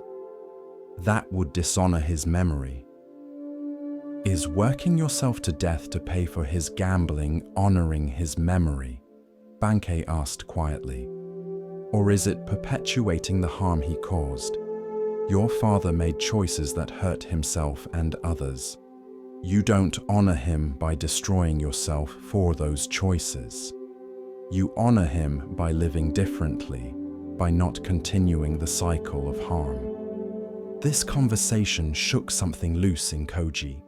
He had never questioned the assumption that his father's debts were now his. Everyone had told him this was his duty, and he had accepted it without examination. He began asking questions. Legally, were his father's debts actually his responsibility? He discovered they were not. The creditors had relied on his sense of filial duty and his ignorance of his legal rights. He had been free all along, but hadn't known it. Koji stopped making payments on his father's debts. The creditors threatened and complained, but they had no legal claim on him. He used his labor now to build his own life, to recover his health, to create a future not defined by his father's mistakes. Some people in the village criticized him. "He abandoned his father's debts," they whispered. "He has no filial piety." But Bankei, before leaving town, gave Koji final words of wisdom. Carrying debts that aren't yours doesn't make you virtuous. It makes you a volunteer victim. Your father's poor choices created consequences. Those consequences were his to face, not yours to inherit. You can feel compassion for him without taking on burdens that aren't yours. You can love someone without destroying yourself for their mistakes. Years later, when Koji had built a successful life and even helped others in his community who were struggling, someone asked him, "Don't you feel guilty for not repaying your father's debts?" "No," Koji replied. "I felt guilty for years while I was killing myself trying to repay them. But the guilt was about other people's expectations, not about actual obligation. My father's debts were his own. His choices were his own. I honor his memory better by living well and helping others than I would by destroying myself for mistakes I didn't make." Tonight, what debts are you carrying that were never yours? What burdens did you inherit from parents, from past relationships, from circumstances beyond your control? What shame or obligation have you assumed just because someone told you that you must? You're allowed to put these down. You're allowed to say, "This was never mine to carry." The debts of others, the mistakes of the past, the expectations of people who had no right to place them on you. None of these are truly yours, unless you choose to make them so. Rest tonight in freedom from all inherited burdens. You're responsible for your own choices, not for everyone else's. Let the dead bury the dead. Let old debts stay where they belong. You're free. In a town famous for its craftsmen, there lived a clockmaker named Kenji who created timepieces of extraordinary precision. His clocks kept perfect time. His watches never gained or lost a second. People came from distant cities to purchase his work, and his reputation spread widely. But something happened to Kenji as his skill grew. He became obsessed with time in a way that began to consume his life. He would check his clocks constantly, comparing them against each other, anxious if any showed even the slightest deviation. He scheduled every moment of his day, allocating specific minutes to each task. He kept detailed records of how long everything took, analyzing his efficiency, trying to waste no time. His wife would call him for dinner, and he would arrive exactly at the scheduled moment, not a minute early or late. His children would ask him to play, and he would check his schedule, finding a 15-minute slot and setting a timer so he wouldn't run over. He measured everything, tracked everything, lived his entire life by the clock. People admired his discipline. Kenji wastes no time, they would say. He's so efficient, so organized. But his family felt differently. His wife felt like he was never really present, always watching the time, even during conversations. His children learned to stop asking him to play spontaneously, knowing he would need to check if that time was allocated. One day, Kenji's elderly father became very ill. Kenji visited him at the scheduled time each day, staying for exactly the planned duration. On what turned out to be his father's last day, Kenji was sitting beside the bed when his timer went off, indicating his visit slot was complete. "I have to go," Kenji said, standing up. "I have a client appointment in 20 minutes, and it takes 15 minutes to get there, so I need to leave now to be on time." His father looked at him with sad eyes. "Kenji, I may not be here tomorrow." "I know, father. I'll come back tomorrow at 2 p.m. as scheduled." His father died that evening, while Kenji was home eating dinner at precisely 6 p.m. as his schedule dictated. At the funeral, Kenji's father's friend, an old Zen monk named Joshu, approached him. "Your father loved you very much," Joshu said. "I know," Kenji replied. "I visited him every day." "Did you?" Joshu asked gently. "Or did you visit the time slot you had allocated for visiting?" Kenji felt something crack inside his chest. He opened his mouth to argue, but no words came. The monk was right. He had been there in body but not in presence. His mind had been on the clock, on the schedule, on the next appointment. He had measured out his love in timed portions, and now his father was gone, and all those precisely measured visits felt hollow. "I wasted it," Kenji whispered. "All that time I tracked so carefully, all that time I organized and measured, and I wasted the time that mattered." "You didn't waste it," Joshu said, "but you didn't fully live it either. You were so busy measuring time that you forgot to experience it." In his grief and shock, something shifted in Kenji. He went home and looked at all his clocks, all these devices he had spent years perfecting. They ticked away, measuring, dividing, tracking. And he realized they were measuring something that couldn't really be measured. A moment of real connection with his child had no measurable duration. The joy of a beautiful sunset didn't fit into scheduled slots. The depth of presence with another person couldn't be quantified in minutes and seconds. He had been living as if time were the most important thing, when actually what happened in time was what mattered. The next day, Kenji did something that shocked the town. He closed his clock shop. He put away his watches and timers. He stopped scheduling his days in measured blocks. His wife thought he had lost his mind. What will we do? How will we live? We'll live, Kenji said simply. Actually live. Not to measure our living. When I'm hungry, I'll eat. When I'm tired, I'll sleep. When our children want to play, I'll play. Not because it's scheduled, but because the moment calls for it. He still made clocks. It was his craft, his art, but he made them differently now. He would work on one until it felt complete, not until a timer said his work session was over. He would stop if he felt called to watch the sunset, or talk with a neighbor, or sit with his wife.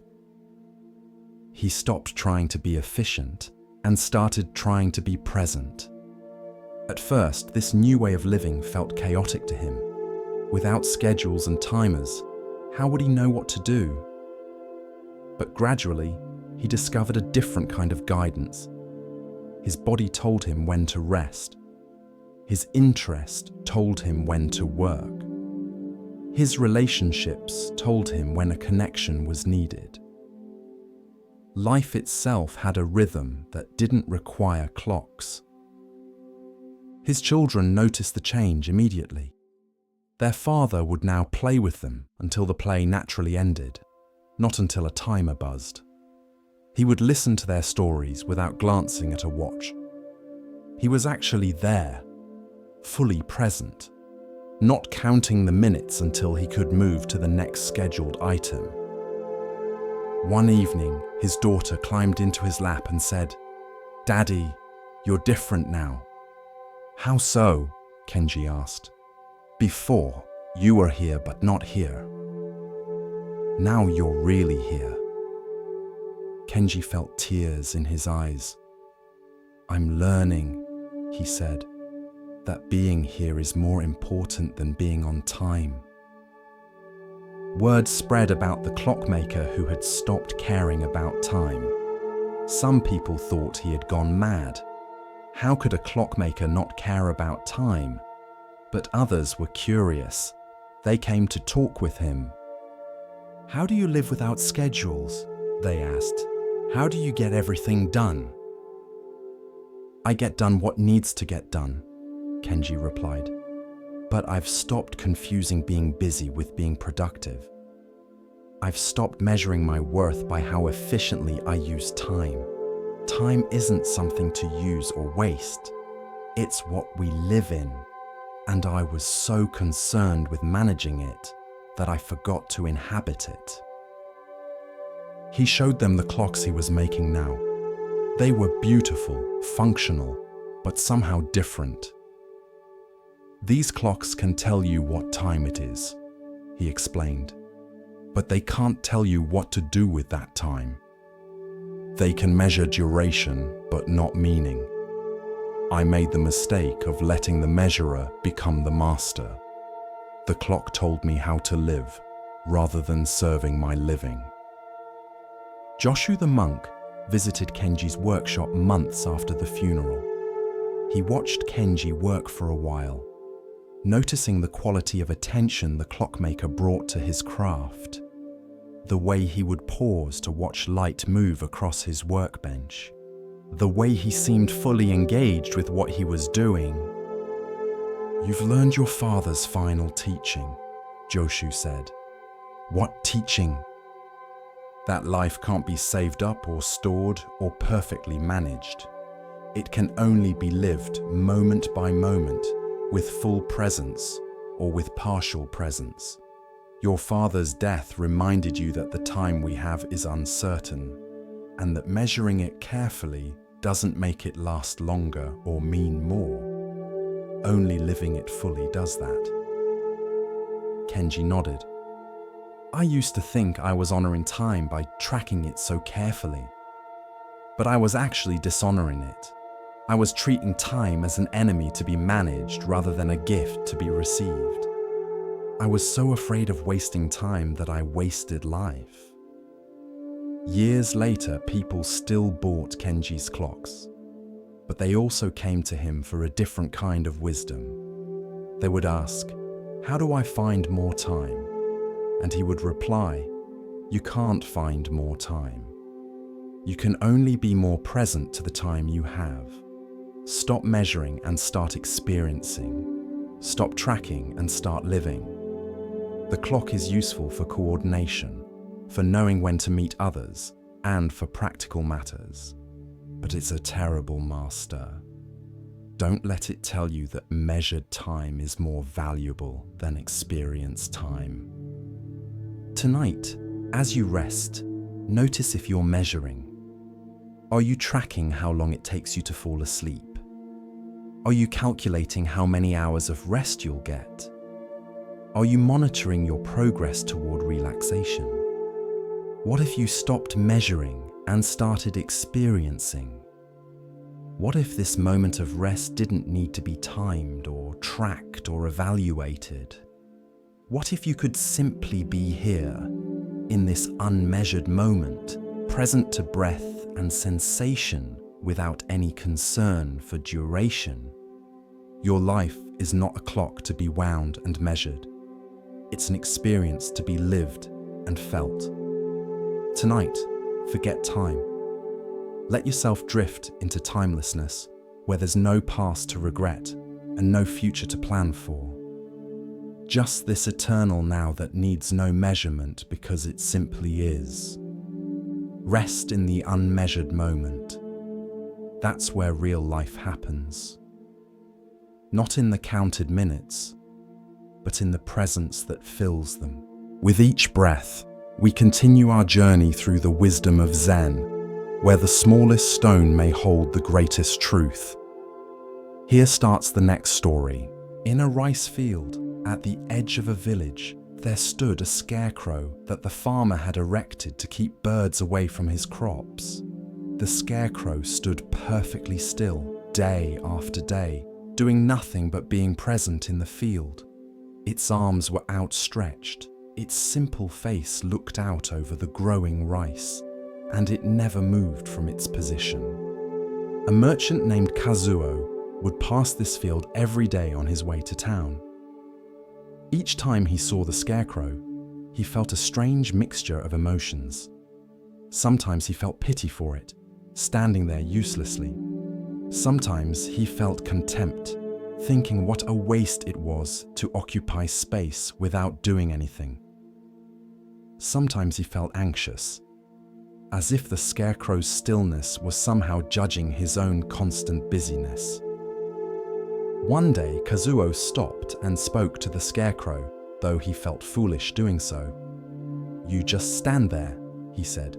"You don't move, you don't work, you don't accomplish anything." What kind of existence is that? A Zen monk named Hakuin happened to be walking past and overheard this one-sided conversation. He approached Kazuo with a smile.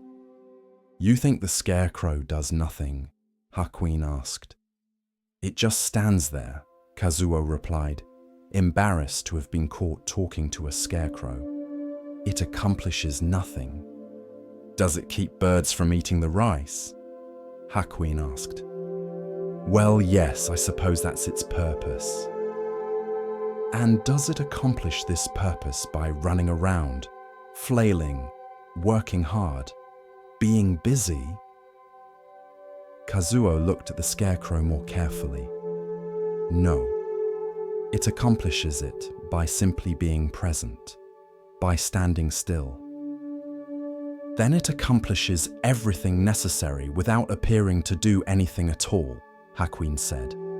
"This is Wu Wei, Action through non-action, accomplishment through presence rather than busy effort. He gestured to the scarecrow. Look at it. It doesn't worry about whether it's being productive enough. It doesn't stress about its purpose or question its worth. It doesn't compare itself to other scarecrows or feel inadequate. It simply stands, perfectly still, completely present, and in that stillness, it fulfills its function perfectly. Kazuo was quiet, thinking. He realized that he spent his entire life in constant motion, constant busyness, constantly trying to justify his existence through activity and accomplishment. He never allowed himself to simply be still without feeling guilty or anxious about it. But I'm not a scarecrow, Kazuo protested. I have things to do, responsibilities, work that requires effort. Of course, Hakuin agreed. But do you ever allow yourself to be still without justifying the stillness? Can you ever simply be present without needing to accomplish something, without needing to prove your worth through constant activity? Kazuo couldn't answer. He realized he couldn't remember the last time he had been truly still without feeling that he was wasting time or being lazy. Hakuin continued. The scarecrow teaches that sometimes presence itself is the action. Sometimes stillness accomplishes what busyness cannot. Sometimes the greatest wisdom is knowing when to stand perfectly still and let your simple presence be enough. Over the following weeks, Kazuo would stop by the scarecrow regularly. He began to practice standing still beside it, at first for just a minute, then longer. He found it incredibly difficult. His mind would flood with lists of things he should be doing. He would feel guilty for standing idle. He would worry about being seen as lazy. But gradually, he learned what the scarecrow knew. That stillness has its own value. That presence needs no justification. That sometimes the most profound action is no action at all. One day, as Kazuo stood in perfect stillness beside the scarecrow, the farmer approached him. "What are you doing?" the farmer asked. Kazuo smiled. "Learning from your scarecrow. Learning that I don't need to justify my existence through constant motion. Learning that presence itself is sometimes enough." The farmer laughed. "That scarecrow has taught many people. It stands there doing nothing, and yet it teaches more than many teachers who never stop talking. Tonight, as you rest, you can be like the scarecrow. You don't need to justify this stillness. You don't need to be accomplishing something every moment. You don't need to prove your worth through constant activity. Simply being here, present and still, is enough, more than enough. Your presence itself has value. Your stillness serves a purpose, even when it appears to do nothing. Rest without guilt. Be still without anxiety. Stand like the scarecrow in the field of your own life, and let your simple presence be the action that's needed."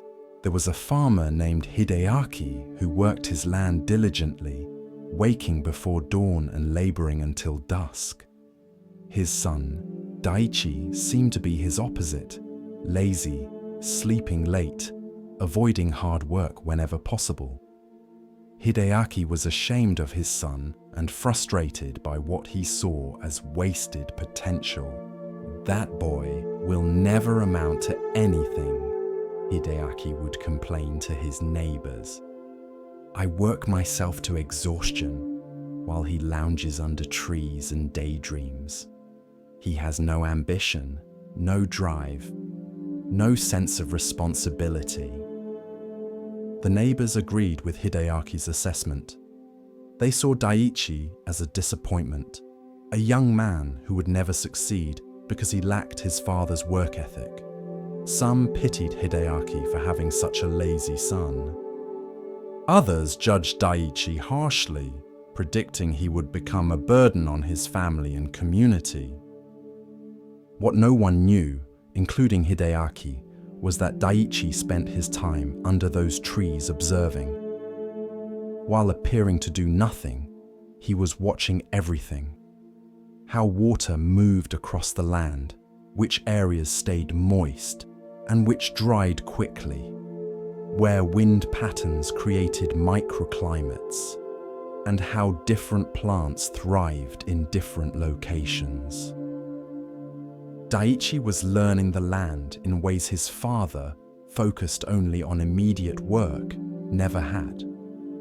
While Hideaki fought against the land's natural tendencies, trying to impose his will through hard labor, Daiichi was learning to understand the land's own wisdom.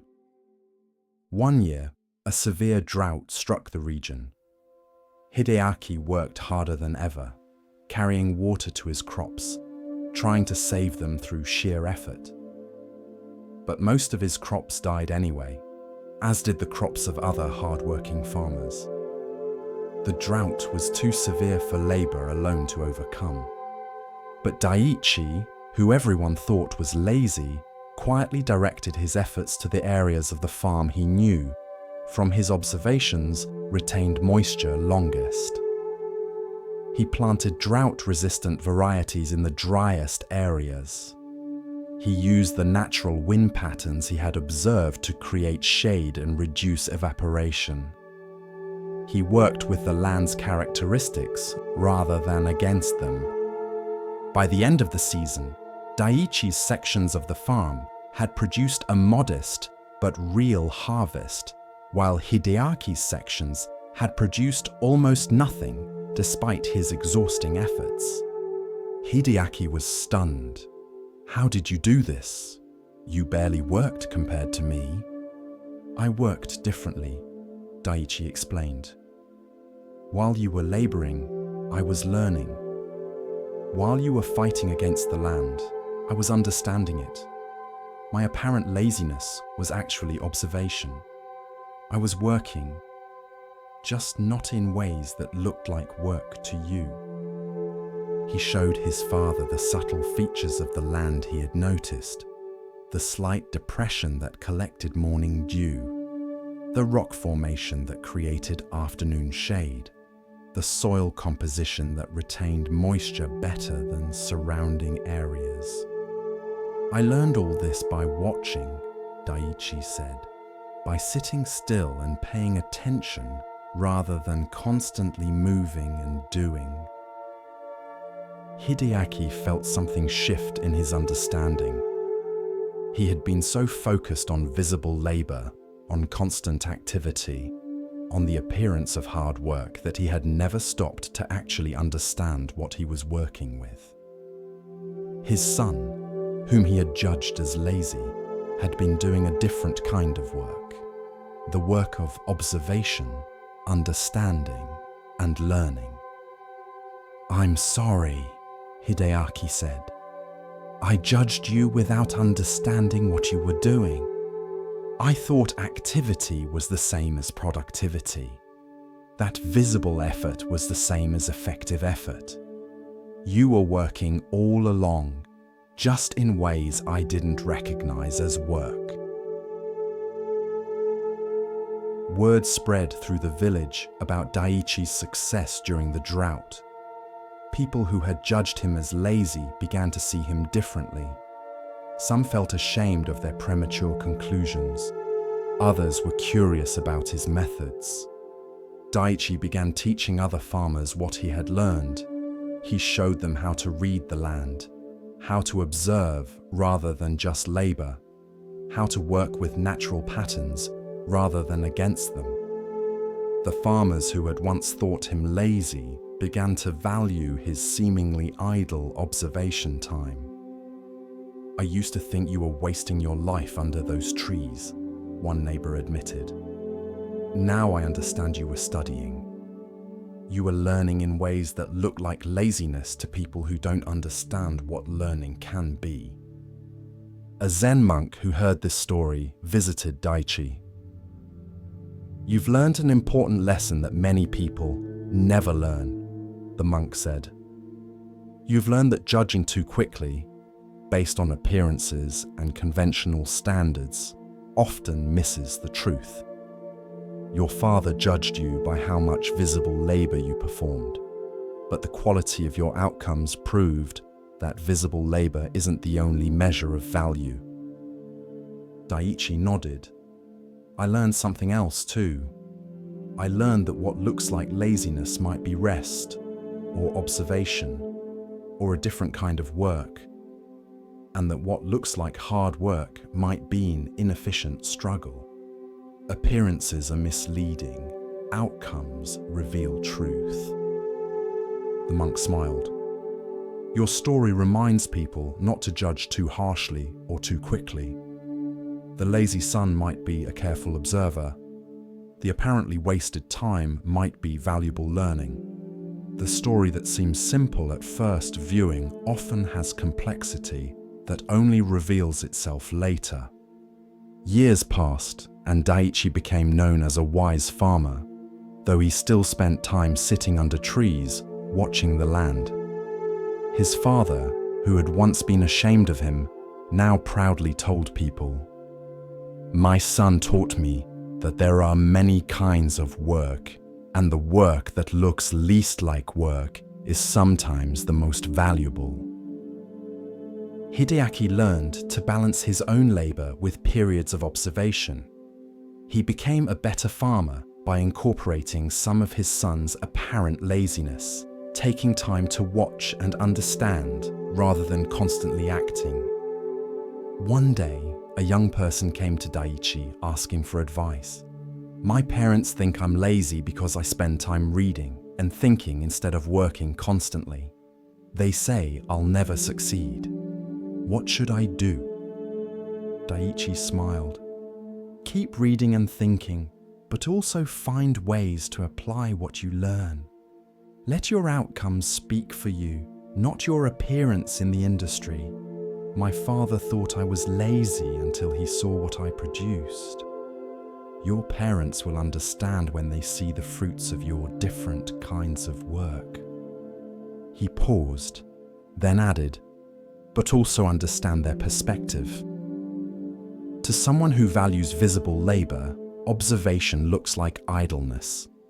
To someone who measures worth by constant activity, stillness looks like laziness. Don't judge them for judging you. Just prove through outcomes that your way has value too."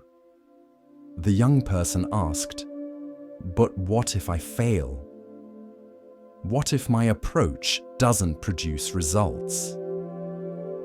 "Then you learn and adjust," Daichi replied. "I wasn't just sitting under trees doing nothing. I was observing, learning, thinking, and planning. If my approach had failed, I would have learned from that and tried something else. The point isn't that observation is always better than labor. The point is that judging approaches too quickly before seeing their outcomes often misses value." Tonight, as you rest, you might consider who you've been judging as lazy or unproductive. What if their stillness is observation? What if their rest is preparation? What if their apparent inactivity is actually a different kind of work that you don't recognize? And what about yourself? How harshly have you judged your own times of rest or stillness? Have you internalized the belief that only visible activity counts as work? Have you dismissed the value of observation, learning, thinking, and resting because these don't look like traditional labor? Not all work looks like work. Not all productivity is visible. Not all success comes from constant striving. Sometimes the lazy son who watches patiently sees what the hard-working father who never stops moving misses. Sometimes stillness achieves what activity cannot. Sometimes the full story only reveals itself long after the first judgment is made. Rest now without judging your rest. Let yourself be Daiichi under the tree, observing, learning, preparing in ways that might not look productive to outside observers, but that create real value. The lazy son wasn't lazy. He was doing a different kind of work. And so are you, even in this moment of apparent inactivity. Rest is work. Observation is productivity. Stillness is motion that hasn't revealed itself yet. Trust that the full story of your life will prove this, even if current appearances suggest otherwise. Sleep now, not lazy, but learning. Not inactive, but preparing. Not wasting time, but using it in ways that will only reveal their value when the drought comes, and your careful observation produces a harvest where frantic labor produced nothing. The path of Zen unfolds like morning mist, soft and patient. In this next tale, we are invited to see, beyond appearance, into essence. Listen carefully to the next story. In the capital city, there was a mirror maker named Eiji, who had perfected his craft over decades. His mirrors were renowned for their clarity. When you looked into one of Eiji's mirrors, you saw yourself exactly as you were. No distortion, no wavering, no cloudiness. Just pure, clear reflection. But Eiji had a strange habit that puzzled his apprentices. After crafting each mirror, after polishing it to perfect clarity, he would sit before it for an hour just looking. Not at his own reflection, but at the mirror itself. Or so it seemed. When asked what he was doing, he would only smile and say, "I'm learning from it." One day, a young apprentice named Hana gathered her courage and asked directly, "Master, what does a mirror have to teach?" "It only reflects what's placed before it." Eiji gestured for her to sit beside him in front of a newly completed mirror. "Look at this mirror," he said. "What do you see?" "I see my reflection," Hana replied. "Yes. And what does the mirror think about your reflection?" Hana frowned. "Mirrors don't think." "Exactly. The mirror doesn't think you're beautiful or ugly. It doesn't judge you as good or bad. It doesn't prefer one face over another. It simply reflects what is without adding anything of its own. This is the mirror's teaching." He stood up and moved away, leaving the mirror empty of human reflections. "Now what does it reflect?" he asked. "The wall behind it, the window, the light. And does it complain that the wall is less interesting than a human face? Does it wish the light would be different? Does it try to improve what it reflects?" "No," Hana said slowly, beginning to understand. "It just reflects whatever appears before it, without preference." "This," Eiji said, sitting back down, "is how I try to experience life.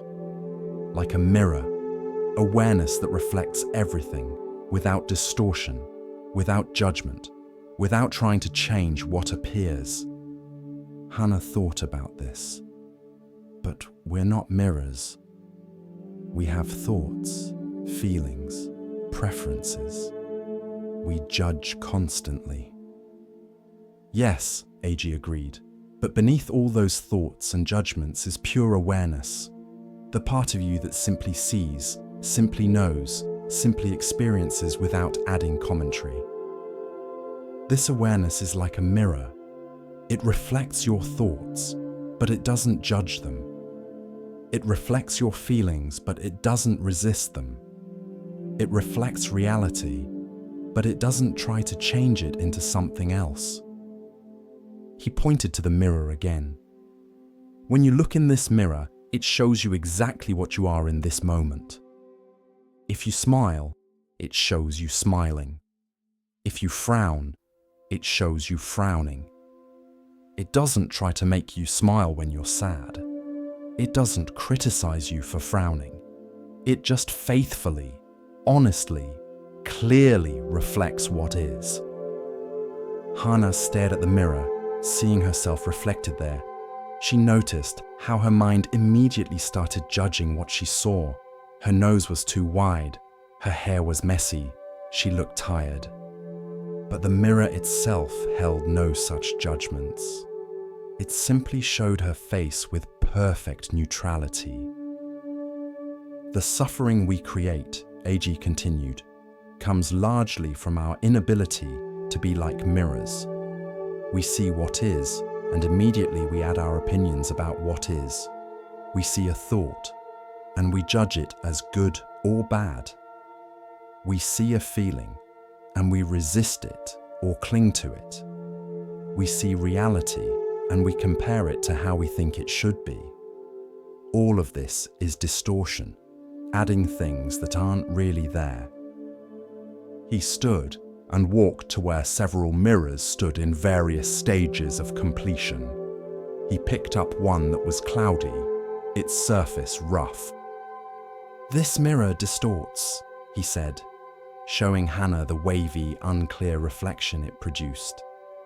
"When you look in it, you can't see yourself clearly. Your image is bent, confused. This is what our minds do when they're full of judgment and resistance and preferences. We can't see reality clearly because we're constantly bending it, distorting it, making it into something that confirms our beliefs." He set down the cloudy mirror and picked up one that was highly polished. "But this mirror," he held it up, showing Hana her clear reflection, "adds nothing. It has no agenda. It doesn't care what appears before it. It just faithfully reflects moment by moment whatever is present.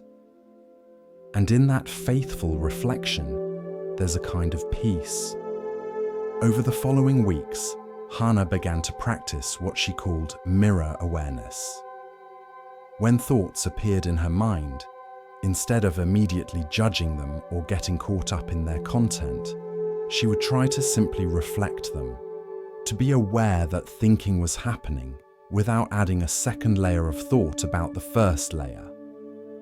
When emotions arose, instead of immediately trying to push them away or figure out why she was feeling them, she would try to simply reflect them, to notice that sadness was present or anger was present, the way a mirror might notice a cloud passing across its surface. It was harder than she expected. Her mind wanted to comment on everything, to judge, to analyze, to fix. But gradually, she learned to find that space of pure awareness beneath all the commentary. And she discovered that AG was right. There was a peace in simply reflecting reality without trying to change it.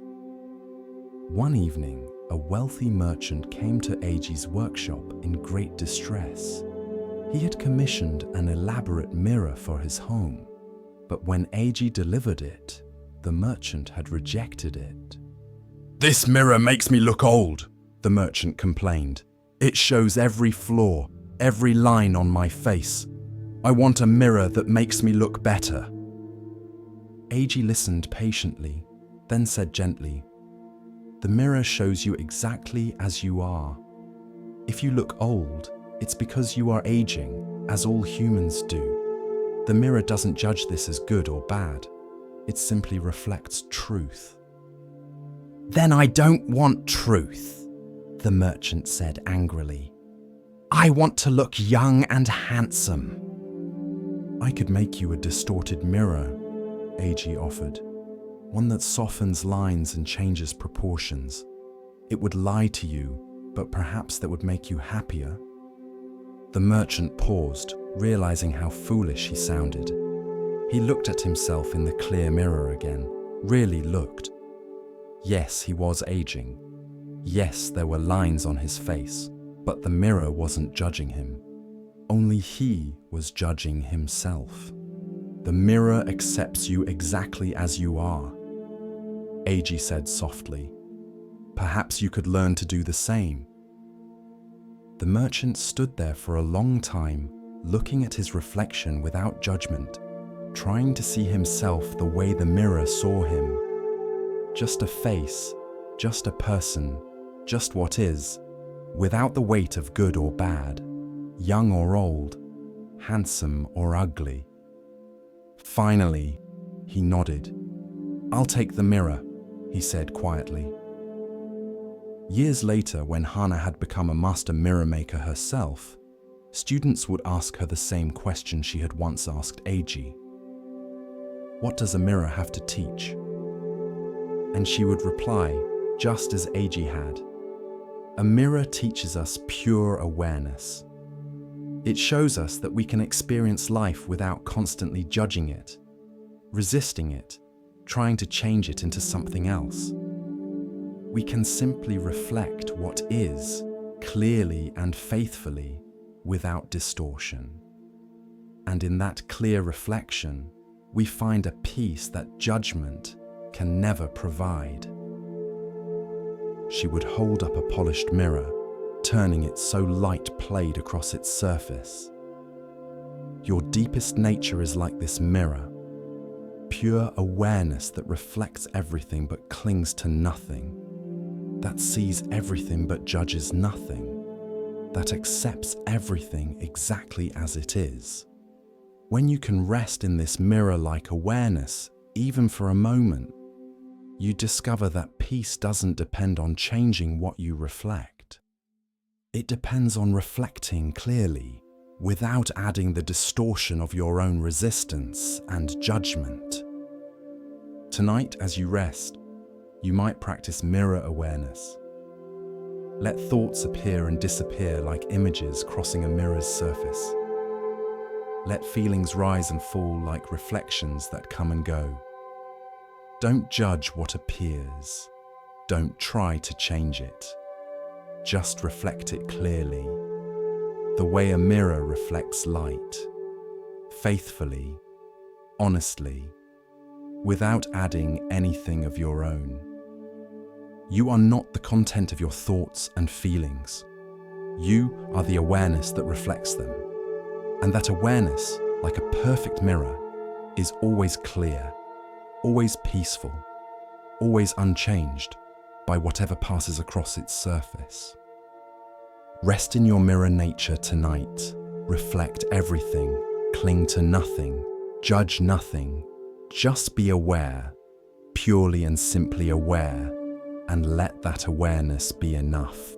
In a mountain village where mist clung to the slopes like silk, there lived a tea master named Sozan, who had perfected his craft over 40 years. His reputation had spread across 3 provinces. People said that to drink tea prepared by Sozan was to taste enlightenment itself. One autumn morning, a young merchant named Kenji arrived at Sozan's simple tea house. Kenji wore expensive robes and carried himself with the confidence of someone who had succeeded early in life. He had read 7 books about the tea ceremony. He had attended demonstrations by famous masters in the capital. He had purchased the finest tea utensils money could buy. "Master Sozan," Kenji announced as he entered, not waiting to be invited in. "I have come to learn the secrets of tea ceremony. I've studied extensively, you see. I understand the basic principles, of course. What I need from you are the advanced techniques, the hidden knowledge that books don't contain." Sozan, who had been sitting quietly by the window watching leaves drift past, turned slowly and smiled. His face was deeply lined, kind, patient as stone. "Please sit," he said, gesturing to the mat across from him. Kenji sat, but even in sitting, he radiated impatience. His eyes moved around the room, cataloguing, comparing, judging. The tea house was simpler than he had expected. Bare walls, plain cushions, nothing impressive at all. Sozin began to prepare tea with movements so natural they seemed like breathing. Each gesture flowed into the next without hesitation or thought. But before he could explain anything, Kenji interrupted. Yes, I know about cleansing the implements. I've read about that. What I really want to understand is the spiritual dimension. The books mention it, but they are quite vague. Sozin nodded quietly and continued his preparation. He heated water. He measured tea.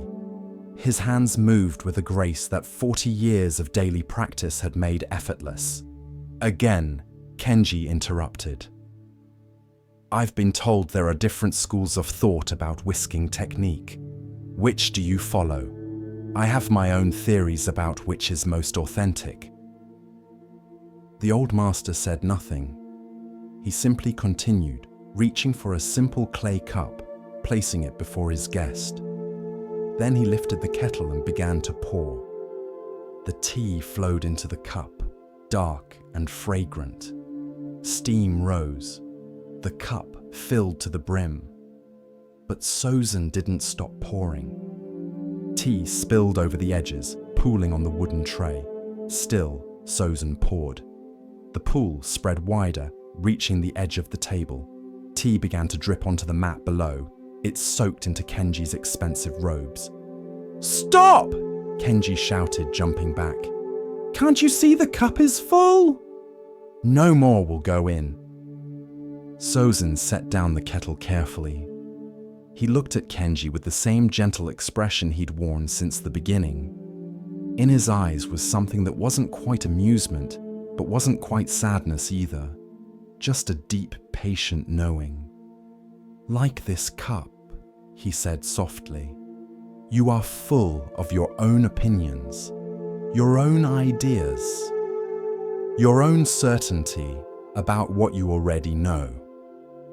How can I show you anything new when there is no space inside you to receive it?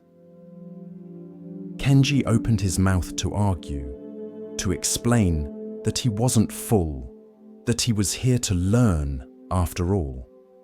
But the words stopped in his throat. He looked down at his tea-soaked robes. He thought about how he had entered this room, already knowing what he would find, what he would learn, what the master would say. Had he come here to learn? Or had he come here to confirm what he already believed?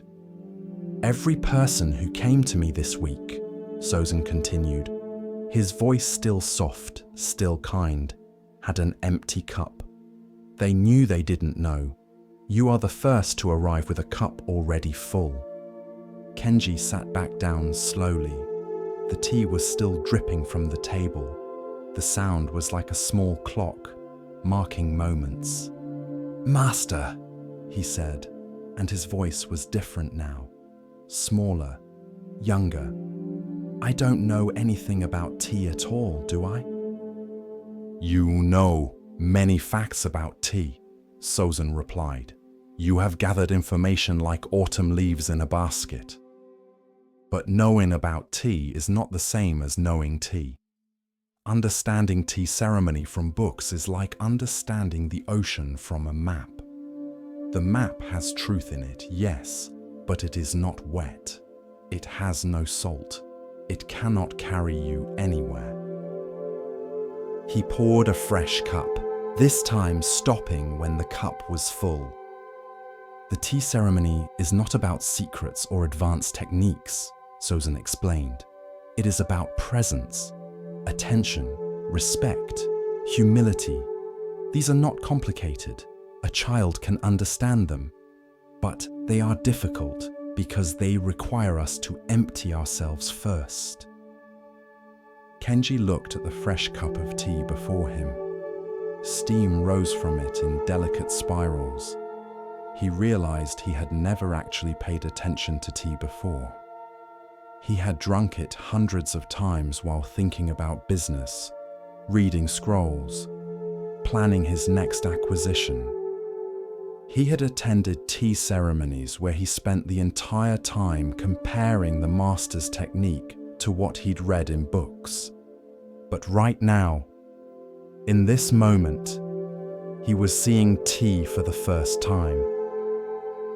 He lifted the cup with both hands, the way Sozin had shown him. He brought it to his lips slowly. He tasted it, really tasted it. The bitterness, the subtle sweetness beneath, the warmth spreading through his chest. "This is the first cup of tea I've ever drunk," he said quietly. Sozin smiled. "Yes, this is humility, not thinking less of yourself, but thinking of yourself less. When you empty yourself of certainty, everything becomes new. Every cup of tea is the first cup. Every breath is the first breath." Kenji stayed with Sozin for 3 months. Each day he practiced emptying his cup. It was harder than he expected. His mind kept filling itself with opinions, judgments, comparisons. But slowly he learned. Not new techniques, but a new way of being present. Years later, when Kenji had his own students, they would notice something unusual about how he taught. He never claimed to have all the answers. He never said, "This is the only way." Instead, he would ask questions. He would create space for his students to discover on their own. When asked about his approach, he would smile and tell the story of a cup that overflowed. "My master taught me that learning begins with emptiness," he would say. "The moment we think we know everything is the moment we stop growing. So I try to keep my cup empty, always ready to be filled again." This teaching about emptiness, about humility, is one that serves us even now, even here, as we prepare for rest. How often do we approach each day, each moment, each person, already full of what we think we know? How often do we miss what's actually present because we're too busy confirming our expectations? Tonight, as you settle into rest, you might practice this same emptiness. Let go of what you think you know about sleep, about relaxation, about how this should feel. Empty your cup completely.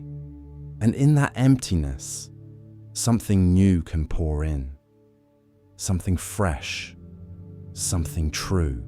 In the hush of understanding, Zen offers us another glimpse of what it means to recognize worth not by weight or shine, but by presence. Here starts the next story. In a monastery nestled between 2 mountains, there lived a young monk named Koji, who took his responsibilities with tremendous seriousness. Each morning before dawn, he was assigned the task of sweeping the courtyard, and he approached this simple chore as if the monastery's very survival depended on it.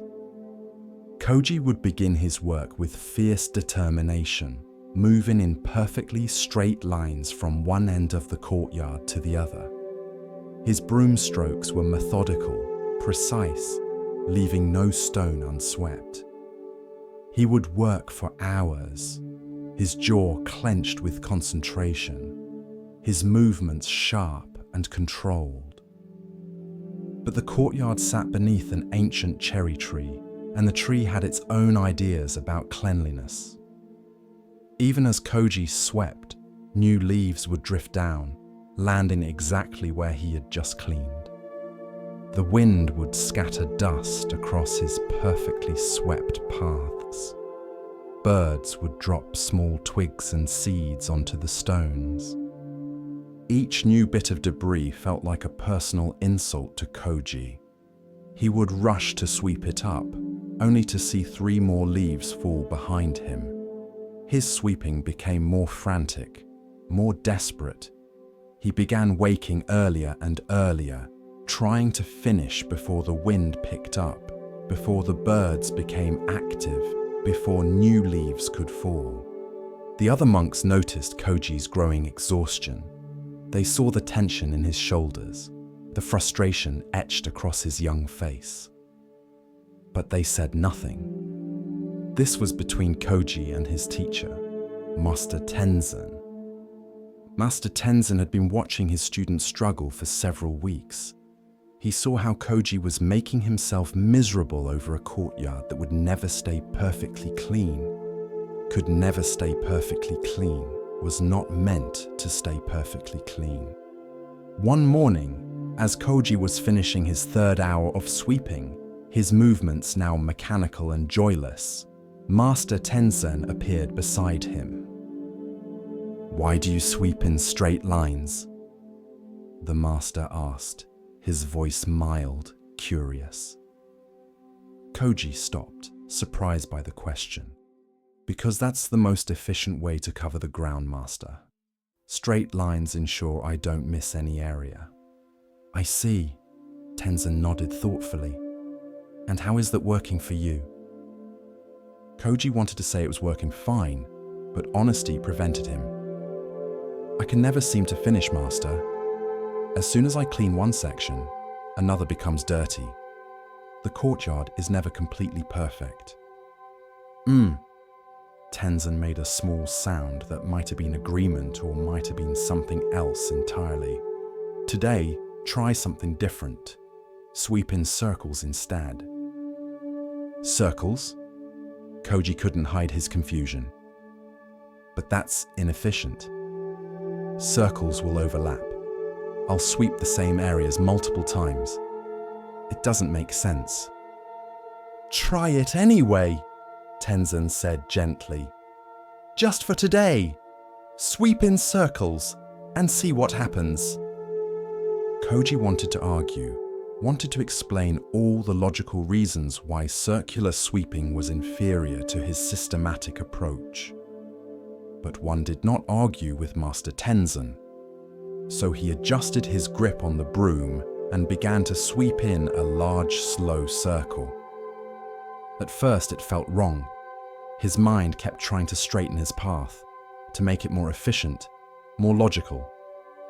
But he continued, one circular sweep after another, round and round the courtyard. Something unexpected began to happen. Without the pressure to move in straight lines, to cover ground efficiently, to finish a measurable task, Koji's body started to relax. The circular motion became almost meditative, like a moving meditation. He noticed things he had missed during weeks of intense, focused sweeping. The way morning light caught the edges of wet stones, the sound his broom made, a soft whisper against the ground, the coolness of the air before the sun rose fully, the scent of cherry blossoms from the tree above. When a leaf fell in front of him, he swept it into his circle naturally. It became part of the dance rather than an interruption to his task. When the wind scattered dust behind him, he simply came round to it again on his next pass, unhurried, untroubled. After an hour of circular sweeping, Koji stopped and looked around. The courtyard wasn't perfectly clean. It couldn't be, but it was clean enough. It was cared for. And most surprisingly, Koji himself felt peaceful for the first time in weeks. Master Tenzin returned, as if he had known exactly when Koji would understand. "Well?" the master asked. "I don't understand," Koji admitted. "The courtyard isn't any cleaner than when I swept in straight lines. In fact, by logical measurement, it might be less clean, but somehow it feels right." "What changed?" Tenzin asked. Koji thought carefully. "I stopped trying to finish. Circles have no end point, so I couldn't race toward completion. I was just sweeping, being present with the broom, the stones, the leaves. The work itself became the point, not the finished product. And I realized the courtyard was never meant to be perfectly clean. It's outside, under a tree, in the world. Leaves will fall, wind will blow. This is natural, this is right. I was fighting against nature itself, trying to impose a perfection that doesn't exist. Tenzin smiled, the kind of smile that seemed to light up from somewhere deep inside. For weeks, you've been at war with this courtyard, at war with leaves, at war with wind, at war with imperfection. How did that feel? Exhausting, Master. I was miserable. And now? Koji looked down at his broom, at the courtyard with its scattered leaves and imperfect stones. Now I understand that I'm not here to create perfection. I'm here to care for something that will never be perfect. And that's okay. That's actually the point. From that day forward, Koji swept in circles. Other monks noticed the change in him. Where once he had been tight and tense, now he seemed relaxed. Where once his sweeping had been grim duty, now it seemed almost like a dance. Students would sometimes ask him, "Isn't circular sweeping inefficient?" And Koji would smile and reply, "It depends on what you're trying to accomplish. If you're trying to achieve perfect cleanliness, then yes, it's inefficient. You'll fail either way, but you'll be miserable failing.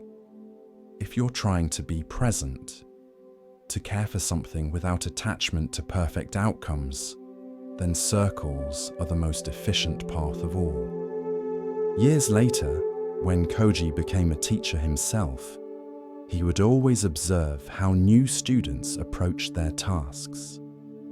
When he saw someone fighting against imperfection, making themselves miserable in pursuit of an impossible standard, he would suggest they try moving in circles for a while. Perfection is a straight line that doesn't exist, he would tell them. But presence, care, acceptance, these are circles that spiral deeper and deeper into understanding. Don't fight against the nature of things. Work with it. Dance with it. Sweep in circles until you understand that the imperfect is already perfect, exactly as it is. As you rest tonight, you might consider this teaching. Where in your life are you sweeping in rigid straight lines, exhausting yourself trying to achieve a perfection that doesn't exist? What would happen if you moved in circles instead? If you let go of the end point and simply engaged fully with the present moment, imperfection and all. The courtyard of your life will never be perfectly clean. Leaves will fall. Wind will blow. This is not failure. This is life. And when you stop fighting against it, when you sweep in circles with presence and care, you might discover that what you thought was imperfect was actually complete all along. As the lantern of awareness glows a little brighter, we come to a tale about seeing with more than the eyes. Let the stillness guide you now, and listen carefully to the next story.